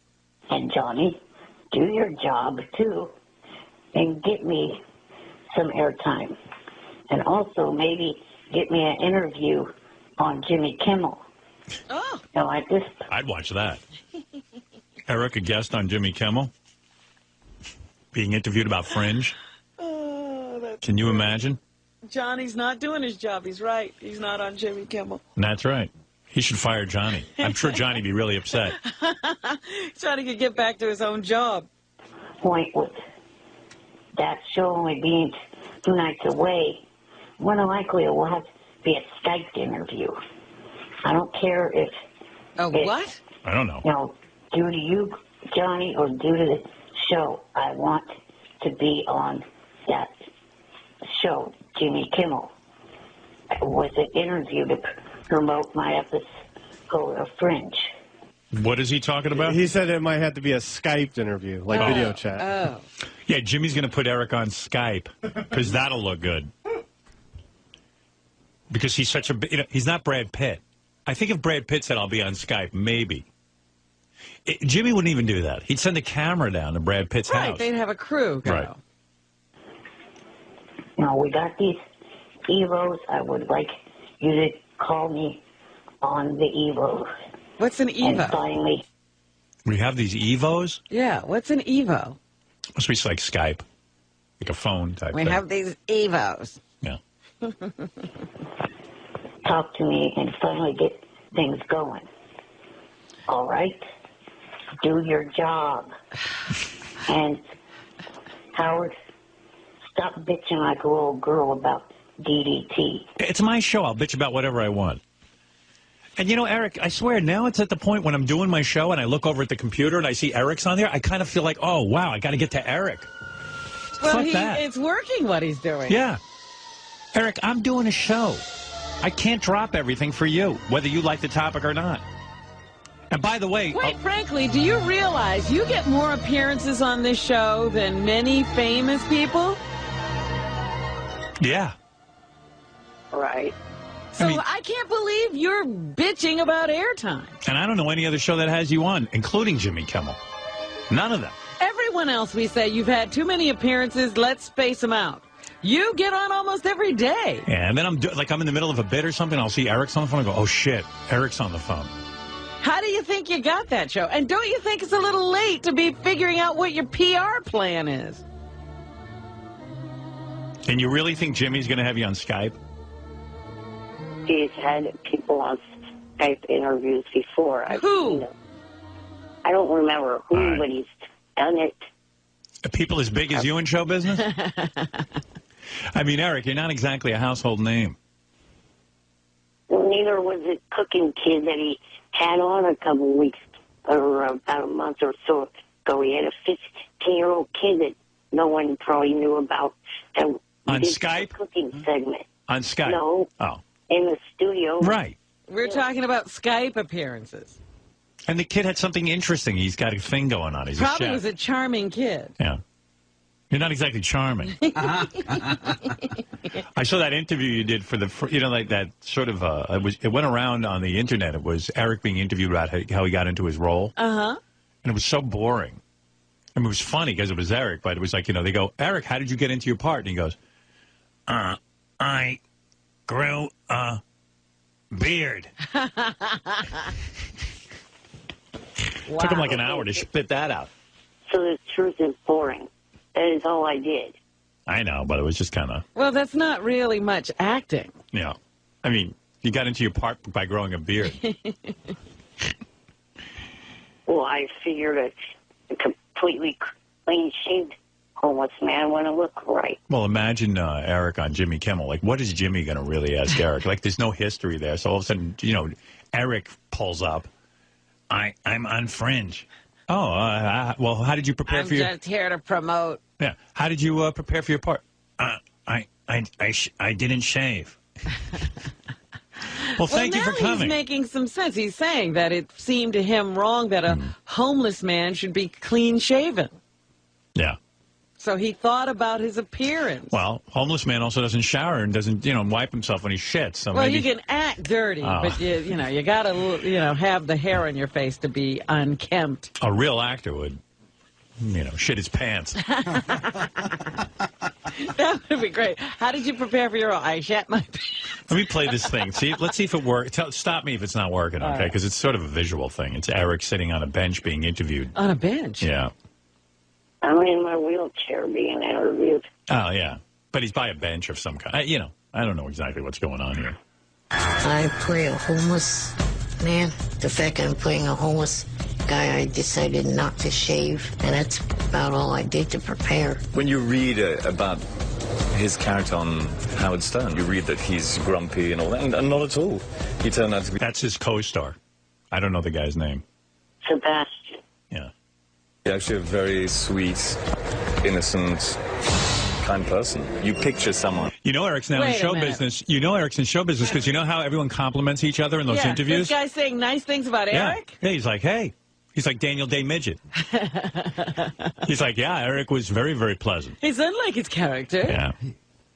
Whatever your raspy voice, and then you see this guy who's a small guy. It must be such a different universe there. It was a very short scene, but, it was cool. My character is in the subway and encounters Newton.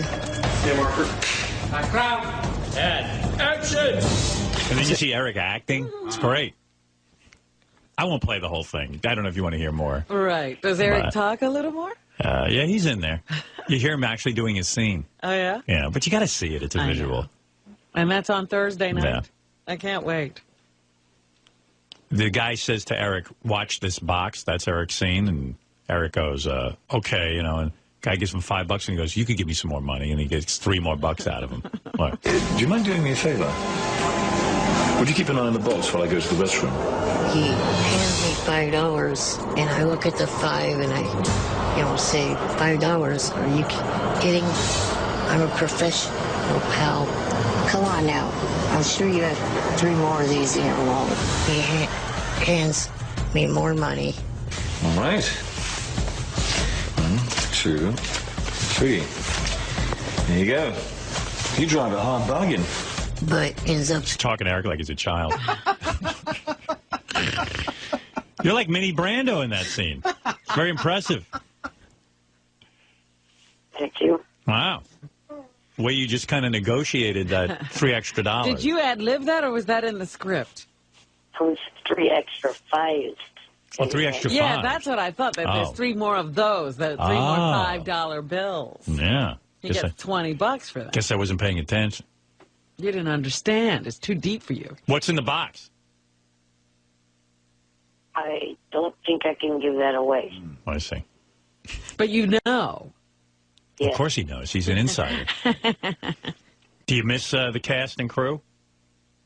Yeah, it was cool being up there. Right? It's hard to come down off that kind of experience. Was it sad leaving? Because they're all staying. They're regulars. Yeah. You're the only one leaving. Yeah, I mean, I did kind of wish I could have stayed a little bit longer. Yeah. Would you like to be a regular on the show? Maybe they'll bring back the guy in the wheelchair. Yeah, maybe you'll be a recurring character. I don't think that is a possibility. Ah, so you die. Yeah, I mean, I could let that out because it is said in that clip. Right. That you haven't played that part of it, but it said that my head explodes. Oh, so the box blows up and your head explodes? Right. Wow, I want to see that. Something to that effect. What perfect casting. I mean, the whole place will be cheering. So we're going to see a special effect, and they're going to blow your head up? Yeah. Oh, fuck, I'm going to watch. Oh, absolutely. I didn't know that. So the box blows up and we watch your head blow up. Right. And then do we see your just like your dwarfy body just laying there with no head? Yeah. Wow. You're a This is great TV. You're like Leonardo DiDwarfio. Wow. Oh, this is a great episode. Eric gets his head blown off, and you see him. What we've been waiting for, to blow up Eric the Midget. So did they have to take a head cast of you? No, just measure. They measured your head? Yeah. How big is your head? What was the measurement, I wonder? I think hats I wear 7 or 7.5. It's got a pretty big head. Yeah, Yeah. full-size head. Do they have a stunt double during the dangerous blowing up scene? No. I tell you, he'd be a great guest on Jimmy. Listen to him. Would it be funny if Jimmy just sat there and didn't even interview? Like, they just run out of shit to talk to Eric about? And just sit there. You just in sit there silence. and stare at him. Because, you know, like, I could just shut up now and Eric would just be quiet. And... I also have to be careful of what I say, too, you know, because of the contract that they had me sign. Oh, so at any second you're just waiting to blurt out some inappropriate stuff? I'd love to see him on True Blood as like a midget vampire. You never see any midgets who is It would be great if they made Eric a vampire. like the king of the vampires. And then he's running around, wheeling around, trying to find blood. I'm the original Dracula. He's wheeling around trying to find blood. Yeah, he's like a vampire that hasn't had blood in 1,000 years. It's like he's almost shriveled up. And then he drinks the blood, and then he turns into like this gorgeous guy. Oh, my goodness. Wow. Yeah, like that big blonde guy. They rob him of blood for a long time. He winds up as Eric the Midget. Yeah, they open up the fucking cement like 1,000 years from now, and they see that laying in the grave, and he's like barely alive. I'm so glad you uncovered me. Then he bites someone on the neck, and then he turns into this godlike figure. Yes. Yeah. Hello. The HBO series I'd like to be on is Entourage. Yeah. Well, you're not going to be on that. I don't see that happening. No. All right, Eric, I got to move along. Like no one else from your show has been on that before. Yeah, well, We say you can be on True Blood. we told you, you're going to be a vampire that hasn't had blood for 1,000 years, and you're almost dead.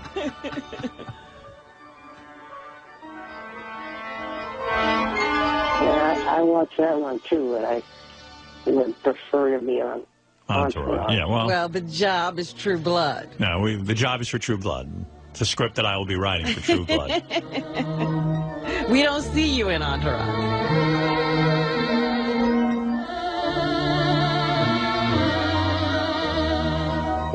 What I really would like to do is get a reality show on TLC, you know, with all the other little people shows that they have called Little Actor Big Roles. But you're not a little actor. That would go to somebody like Marty the Midget. Robin, you're ruining his show, please.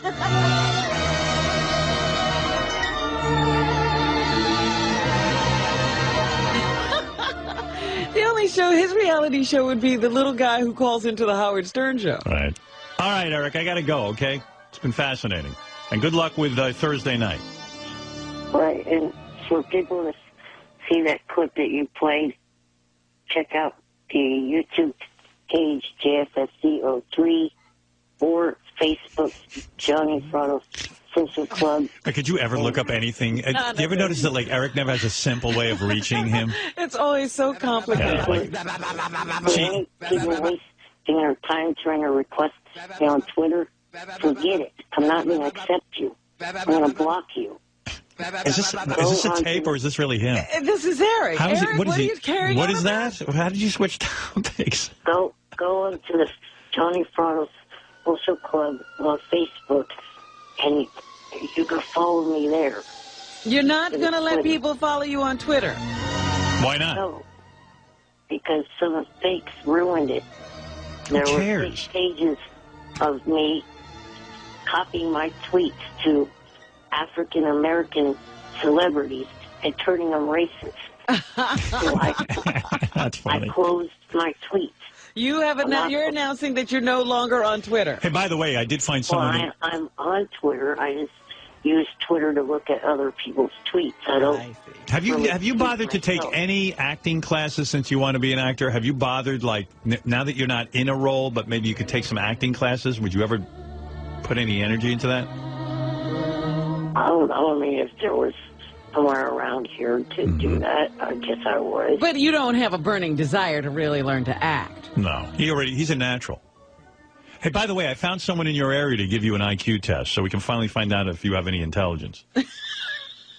Because I can't figure out what your deal is. Any intelligence. Right. We found a guy, legitimate guy through our IQ service. Are you going to take it? I think I would. I don't know if I completely would trust the results. Well, don't. That's all right. We trust the results. It's a legitimate test, Eric. Yeah, I'm not sending you a fake. That's just not funny. Hey, you'll talk to Gary off the air. I don't know. I don't know. He's wanted to take an IQ test. I arrange it. Then he doesn't want to take it. Now he says he wouldn't trust the result. Yeah, I don't know why. Gee, I wonder why. No, this is not a. We're not joking around. We're not sending high pitch Eric. I give you my word. It's legitimate. Oh my God, where is he right now? Where does he go? I don't know. Where? Why is there a delay? I don't know. It's just so odd. You know, I was thinking about him. I don't know. All right, here's a question for you.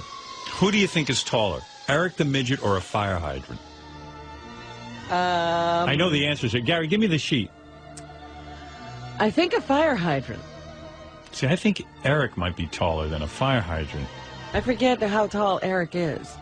This is called What's Taller, Eric or something else? All right, you ready?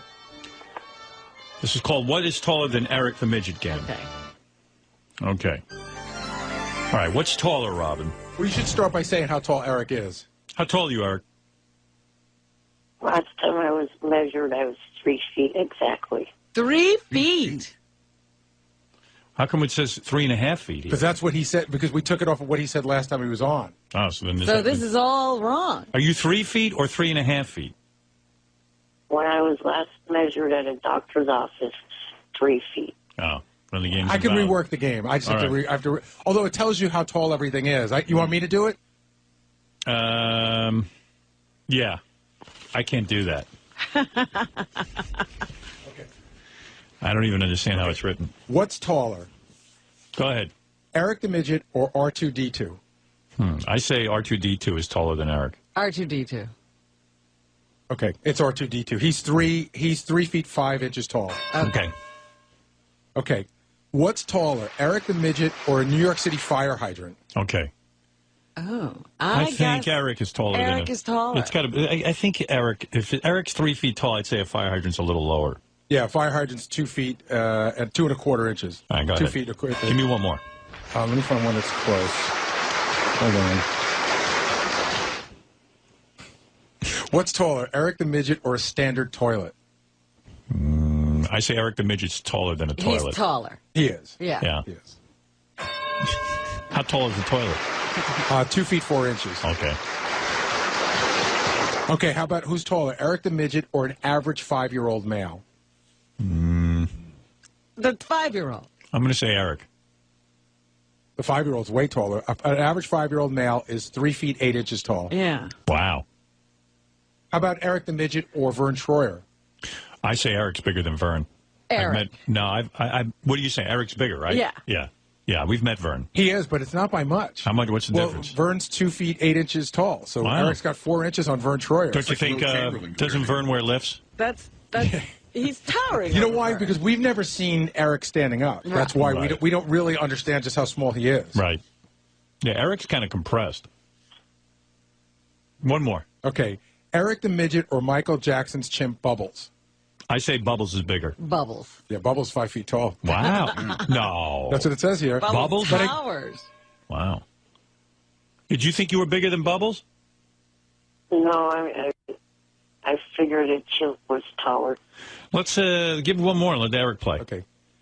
Eric the Midget or the height requirement for the Space Mountain ride in Tokyo? I don't know that. I think Because it's a different height requirement. Space Mountain ride height requirement is taller than Eric. Yeah, I guess that too. All right. Well, no. You have to be 3 feet 3 inches to ride Space Mountain. So he can't ride. He can't ride it. Right. In Tokyo. Right. All right, thank you. Forget it. All right, Eric, I got to go, really. I got a lot of news and stuff, okay? And good luck with the Jimmy Kimmel appearance. Yeah, good luck. All right, Robin, here's Steve Langford. Steve, come on in and do some Howard 100 news. Steve Langford has a huge There you go. Steve, if there's a fringe character, it's Eric the Midget. The executive producers of the Fox sci-fi hit Telling Howard 100 News. Fringe staffers are such Stern fans, they just had to create a small role for Eric. The producers expecting a lot of attitude from the angry little guy, but in the end, reporting Eric could not have been more lovely and accommodating, they say. Eric the Midget guest starring on Fringe Thursday, 9 Eastern on Fox. All right, looking forward to that. What else? Yeah, Ralph, what do you want to say? Then I could play. Here's what we could do before we get to the staff impression contest. I could play a little Jackie the Joke Man tape. Yeah, you said that he answered questions the other night on his show. Yeah, it was, but if we do it, it'll take me an hour to get through it because I'll be yelling and screaming. Yelling at Jackie. I'll be yelling at Jackie through the tape. Yeah, you don't want to rush through that. That's always good. Yeah, that's the problem. And also, I have to say that there's so many strange things just going around here with the staff, like Scott and you know, with his bowling, and he won't wear his bowling shirt. And there's so many funny things just going on that I don't even know what to get to. So we'll see. I'll let Ralph make his statement. I'll try and get to a few things, and then we'll do the staff impression contest. There's just a lot going on. Ralph, what is it you need to say? Hey, two quick things. First, Stamos the writers didn't put that "hey now" in. He did. Ah, very good. And he stuck it in there every take, so they couldn't do a take without it. I like was that. his homage to you. That's good. Also, tonight, Fringe, Eric the Midget, I saw the episode, and I'm a big fan of Fringe, and it's a really good episode, and Eric is actually really good in it. Really? Listen to this. No wonder he won't take these roles. Yeah. He's too good. He's turning things down now. He's good, and if you hate Eric, you'll really even like the episode because something happens to him. So it's really great. Well, we found out that his head gets blown explodes, up. yeah. Is it funny when his head explodes? Oh my God, it's so good. He's like in the subway. He's like sitting on the train tracks, and then all of a sudden his head just blows up. But it doesn't just like obliterate. It just turns into a big squishy mess. Wow. They really did it good. That's great. All right, that's what Fringe is tonight, right? Yeah. All right, I'm going to watch that. All right, then. All right, Ralphie, thanks. Bye now. Hey, look at this. I never thought I'd hear Ralph giving Eric the Midget a good review. Yeah. Eric's probably sitting there with a big head, no pun intended. Puffed up his chest and... That's right. Even Ralph had to give me my credit. That's why I don't want to do a web show. That's why I won't do the Beezid appearance. I'm not getting into a bee costume. Guess Ralph even thinks I'm good. Oh, wait. Hey, Eric, you just got a big compliment from Mr. Critic Ralphie. Yeah, I heard that. Thank you, Ralph. Yeah. Evidently, you can act. Gee, that may be why I keep asking you to switch the nickname. All right, don't get carried away with yourself. We haven't seen the episode yet. Yeah, let me take a look at the episode, then I'll see if I'll switch the nickname. Have you seen the episode? No. Wow. So this is a big night for you. Are you going to have people to your home? Are you going to have a party, a viewing party? I was considering that, but no. You will be there alone, just taking in your performance. Right. Are you nervous to see the performance? You're not even going to be like, on a webcast like you would with American Idol? This is your night. He wants to watch it. Because, Robin, that doesn't work. The show airs different time zones. Okay. If I was you, I'd bring a young lady over to watch it with you so you could seduce her. That's what George Clooney does. Well, unfortunately, due to my flu shot that I got last week, not exactly feeling that great. Well, you know what? The flu shot made you feel bad? You get a hot piece of ass up there, and all of a sudden you go, hey, I think I'm on Fringe tonight. I'm not sure. Let me just check it out real quick.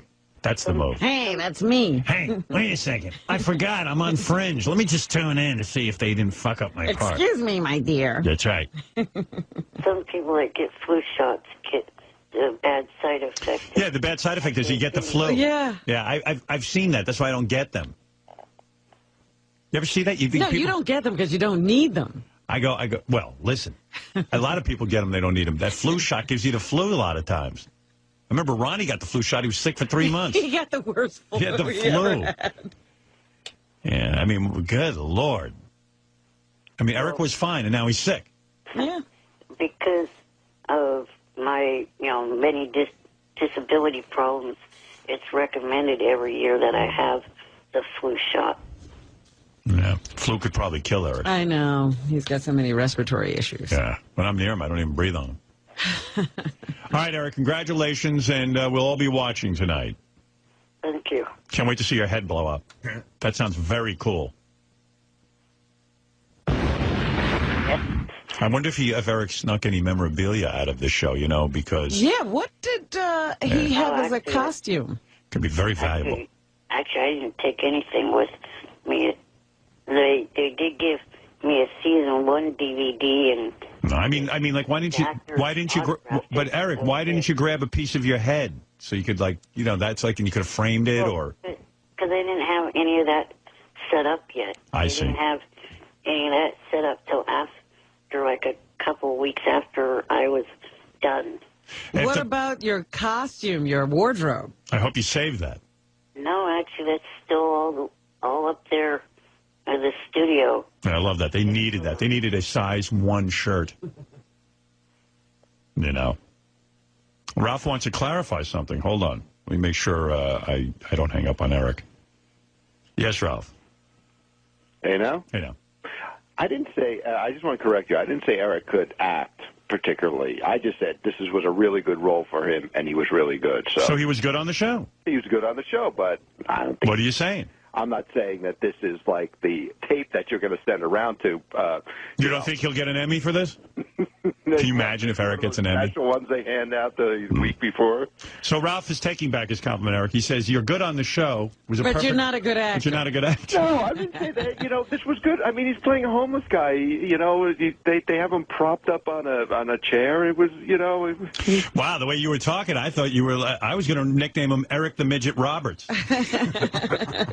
No, he's really great on it. I mean, it's great to see Eric is doing that, but, listen, he's not, I don't Hey, if the producers are listening, you should send Eric a piece of his head. Like, he should have a nice memento from the show. All right, well, whatever. We're all watching tonight. Eric, Ralph, thank you. Wait, quick question. Eric, how did you prepare for the role? I'll stop it. All I did was just not shave because clean-shaven homeless man I didn't think would work. Did you come up with that, or the producers did? Oh, no, I came up with it and I asked, and they said, no, definitely do not shave. All right, that's fantastic. You know what, I take it back again. You are a great actor. Yeah, and from now on your name is Tiny Brando. Thank you. Thank you. At what point did you stop shaving? How many days growth did you allow for your part? I think it was like a week. Wow. I looked like Grizzly Adams. So you thought it out ahead. You said, hey, because you're not a particularly hairy guy, right? You don't have a thick beard. No. Right. So you said, hey, I got to get some hair on this situation, and you let it grow out for a week. Right. Did you tell people you were preparing so not to be stunned? No. Right. You hadn't stopped caring about yourself. Right. You were just getting ready for a role. Would have been funny if you showed up at the set and they were like, hey, Eric, can you take a shave? See, this kid's sloppy. You're looking a little scary. Right. Even though it probably would have also fit to not bathe, I did bathe. Well, you can't smell you through the Right. I think he shouldn't have bathed, and I'll tell you why. But I did urinate on myself. You do get into character. You know what I mean? And when you stink like a, like well, a guy yeah, you could feel homeless. Yeah. But that wouldn't be acting. I smell. It's very method to not shower. I think Meryl Streep played a homeless person once. She didn't shower for a year. You know, it's funny, too. You saw that B-roll where Eric's on set and they strike the set or something and they pick up the bench and they just carry the bench around with Eric on it. Off the bench. It's the funniest thing ever.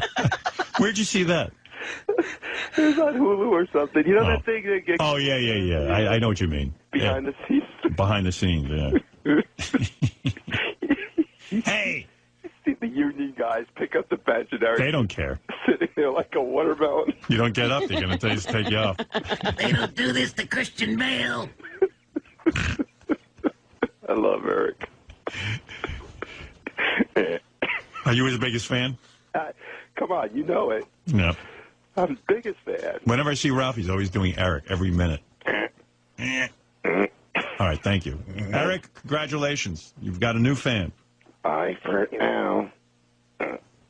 He doesn't say bye for now anymore. You know what's funny, too? Eric was bummed out that, like, he got killed off because he can't be back on the show. Like, that's going to be the thing holding him back from making another appearance. Well, they could write him a new character. They could make a new character, that's well, right. there's also, Eric, you know there's an alternate universe on that show, so you could be the other Eric. Are you aware of that?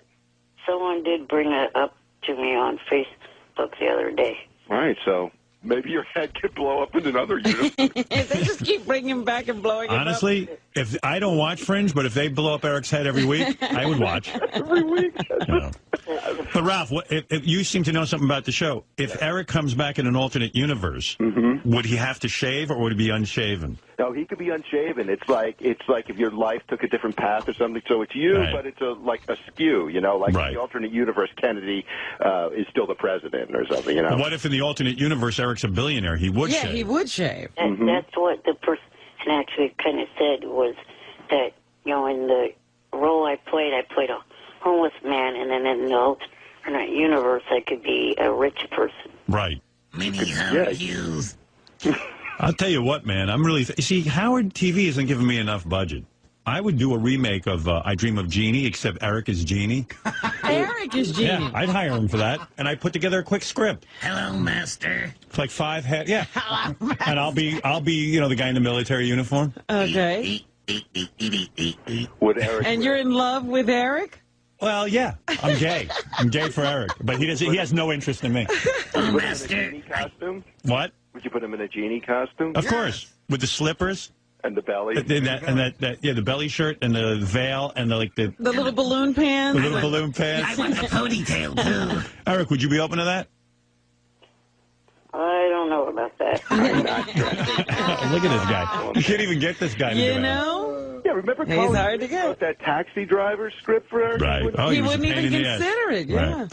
All right, listen, boys, I could talk about this all day, but I've got the staff impression contest. All right, thank you, and congratulations to Eric, the actor. See, Eric? Actor. Right. And... Eric the black actor. I love that. I love Eric. That's the best. If I did a Thanksgiving special where they just have Eric, like we have Thanksgiving at Eric's house, Ralph, would you fly out there and be one of his guests? Yeah. Yeah? All right. Why not? I'm thinking about it. I'm not the turkey. Put me down. All right, Eric, congratulations. Ralph, congratulations. Thank you. Thank you. All right, bye-bye. I'm fucking retarded. What is that, Eric? I'm fucking retarded. All right. We'll be watching Eric tonight on Fringe. Eric the black actor. I see. Oh, this is kind of weird. Johnny Fratto and Eric the Midget are on the phone. They want to negotiate Eric's return to the show. So Eric will be listening in as we talk to Johnny? Is that what's going to happen? Johnny, how does this negotiation work? I got dice waiting, so I can't do a full negotiation. I can line it up for tomorrow, however. Whatever you want to do, Howard. Is Eric on the phone right now? Eric is on the phone right now. But Eric is not speaking. He won't speak. Eric, you should speak, Eric. Right? I'm here. Oh, hello there. Eric, I don't want to say I told you so, but I'm gonna. I told you you'd be back on the show. Are you going to say this and get him to, hold out a little longer because you're going to remind him that he said he'd never be I just wanted an apology because I was right. Eric, remember when you said to me, there's no way I'm returning to the show? Do you remember that? I'm not. Well, it says here Well, you're here now. You're on the show. Johnny called in. I'm on the phone with Johnny. Oh, God, help me. He's doing that third-party thing again. But I didn't dial the damn number myself. But, Eric, you're negotiating to come back on the show. Yes, that you are doing. I mean, come on. You are fucking doing that. Have you missed us? Not a damn bit. So why would you... I've not missed your cackling ass getting things wrong, like Sofia Vergara playing a voice on the Smurfs. She's one of the live actors, you dumb bitch. Who cares? He's very upset about that Robin, that he really wants a disclaimer on that or something. Well, he just corrected it. Eric, why are you so into the Smurf movie? Because I used to collect them as a kid and watch the cartoon like a lot of people my age. And you seem to know everything about the Smurf movie. That, for example, Sofia Vergara will be live action.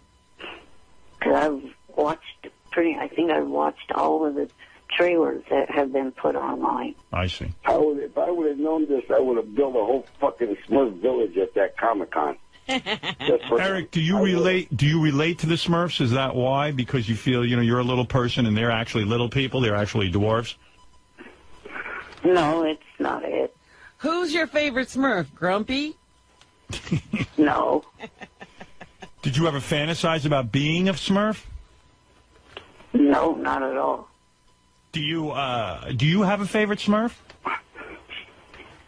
I mean, I guess I like a few of them. Brainy. I don't have a particular Sheila? one. Sheila? And what did he say? Brainy? He said Brainy. Brainy. What about Smurfette? You gotta like Smurfette. Oh, yeah. One broad, the only girl there. He didn't want to tell us he liked Smurfette. He used to be hot for a blue girl. Eric, did you ever beat off to Smurfette? No, I definitely like the person that is playing her voice. Right. Who is playing Smurfette? Katy Perry. Oh. I like her, too. Very much. What would you do to her? Maybe motorboat. I don't know. Yep. Motorboat? Yeah, that's where you put your head in between her titties and go, brrr. That's a motorboat, Robin. That's guy talk. Wow. Hey, Eric, we had it nailed down to the three people, Neil Patrick Harris, or what, Sofia Vergara? Don't you think if Eric motorboated Katy Perry, it could kill him? it would be a good way to die. How you feeling, Eric, by the way? I know you were having some health issues. How you feeling? I'm good. Good. Well, I don't know what this, I don't know what the negotiation entails for you to come back on the show. Yeah, why are we negotiating? I'm just happy that I was right, that you are, in fact, looking to come back on the show. Not really. Well, then why are you calling? Or why is Johnny calling? What's the negotiation? Well, he wanted to go to the L.A. red carpet premiere for Smurfs, but there is no L.A. Red carpet premiere for Smurfs. So then why is he calling? Why does he want to negotiate? Well, now we got it marked down to three, either Sofia Vergara or whatever her name is, the other broad you mentioned, or Neil Patrick Harris. He wants to do an interview. He wants to do an interview with one of them. But why call me? I mean, Eric says he doesn't miss me. He doesn't miss the show. He doesn't like me. He doesn't need it. Why would I do that for him? Well, he does miss you, obviously, because if he didn't miss you, he wouldn't be on the phone right now. But he says he doesn't miss me. Well, you got to think of everything Eric says is opposite. Right. Like Bizarro World. Like, you know what I'm saying? Is that true, Eric? You do really miss me? You just are afraid to admit it? Now, be honest. Well, you yourself, maybe a little, but the abuse that I take from the fans and shit like that, I don't miss that one fucking bit. But, Eric, aren't you really... Or the long hours on hold, either. Yeah, well, Eric, don't you sort of miss the... I mean, I know the fans give you a hard time, but isn't it nice when you have all that interaction with fans and the fact that anyone cares? Even if they're negative, at least there's a lot of activity around you. There must have been some positives. Yeah. There was lots of positives. Remember when he was on Fringe? I now watch that show. Yeah. I mean, because of you. Because of me. Remember when he got to the Bunny Ranch? All the good times? Hey, there it is, because of you. Right. And Howard didn't even watch Fringe. Once he saw you on there, he loves the show now. Right. All right, It could be very smurfy. I'll tell you what, Johnny, let me arrange with Gary a time so Eric's not on hold, and we'll, so we can get you right on, and we'll arrange for this negotiation. I'm ready. Eric, are you ready? Yes. Eric, he's ready. All right. I even heard that Neil Patrick Harris tweeted you a question of why I wasn't at the New York premiere. Is that right? I didn't know that. Well, let's see. I know Neil Patrick Harris. I could perhaps arrange this if there's something in it for me as well. We will talk. Eric will motorboat him. Oh. Oh, hell no. Eric, Neil Patrick Harris is gay. Are you attracted to him in any way? No, because I'm straight. Okay. All right. When we do get Eric and Johnny on the phone next time, I'm going to play Eric's terrible voicemail message to Johnny where he demanded money from Johnny. Demanded money? Yeah. Oh, yeah. What was that all about? Oh, it was crazy. If I play this for you, you'll see a very different side of Eric. Yeah? He can be very, very tough on people. Yes. It's a very upsetting phone call. Unbelievable. Very, very upsetting. All right, well, we'll get to this because I got Dice waiting, and he's a scheduled guest. Speech impediment man wants to say one quick word. Go ahead. Hey, I don't want Eric back on the show. He's an obnoxious, ungrateful shit. Well, I'll tell you what. I am not necessarily going to be easy in the negotiations. They could break down. We're good negotiators now. I think Eric is really getting it together now. Is he highly motivated to come back?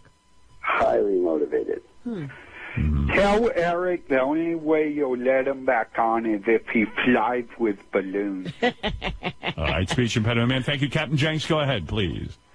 Hey, I wanted to welcome Eric back with open arms. I really missed him. There you go. What do you think of that, Eric? Don't count your chickens too quickly. All right. Debbie, the pet lady, what do you have to say? Yes, Debbie. Am I on the air? Yes. You know what? I can relate to a lot what Eric had to say, okay? Yeah. With the fucking hated motherfuckers here on this fucking stupid show, okay? You motherfuckers don't give a shit about nobody here on this fucking show, okay? You put us on a fucking hole like a fucking piece of the shit that we are, and then you fucking don't even give a shit about certain people like that Shelly motherfucker, okay? I didn't want to go into it right now. I don't know what the fuck I'm going to say here right now. I'm really just fucking pissed off with every fucking buddy, okay? All right. Thank you, Debbie. Goodbye. Goodbye. I think there's something she's got to get off her chest. I don't know. All right, Johnny and Eric, we will arrange a time, and I'll be able to spend some time with you and go through these intense negotiations. You got it. I don't even know how there's a negotiation to be had. There isn't, but it's supposed to be fun anyway. All right. Thank you, Johnny. And thank you, Eric. Guys. Good to hear from you, and I still say I'm right. Eric is back on the show. Well, I have to say that it's good to hear your voice. I was worried about you. Right. All right, Eric, thank you. All right, guys. I don't hear from Eric. I think he hung up. No, I'm still here. All right. Thank you, Eric. Right, guys. All right. Talk to you later. All right. Well, Dice Clay.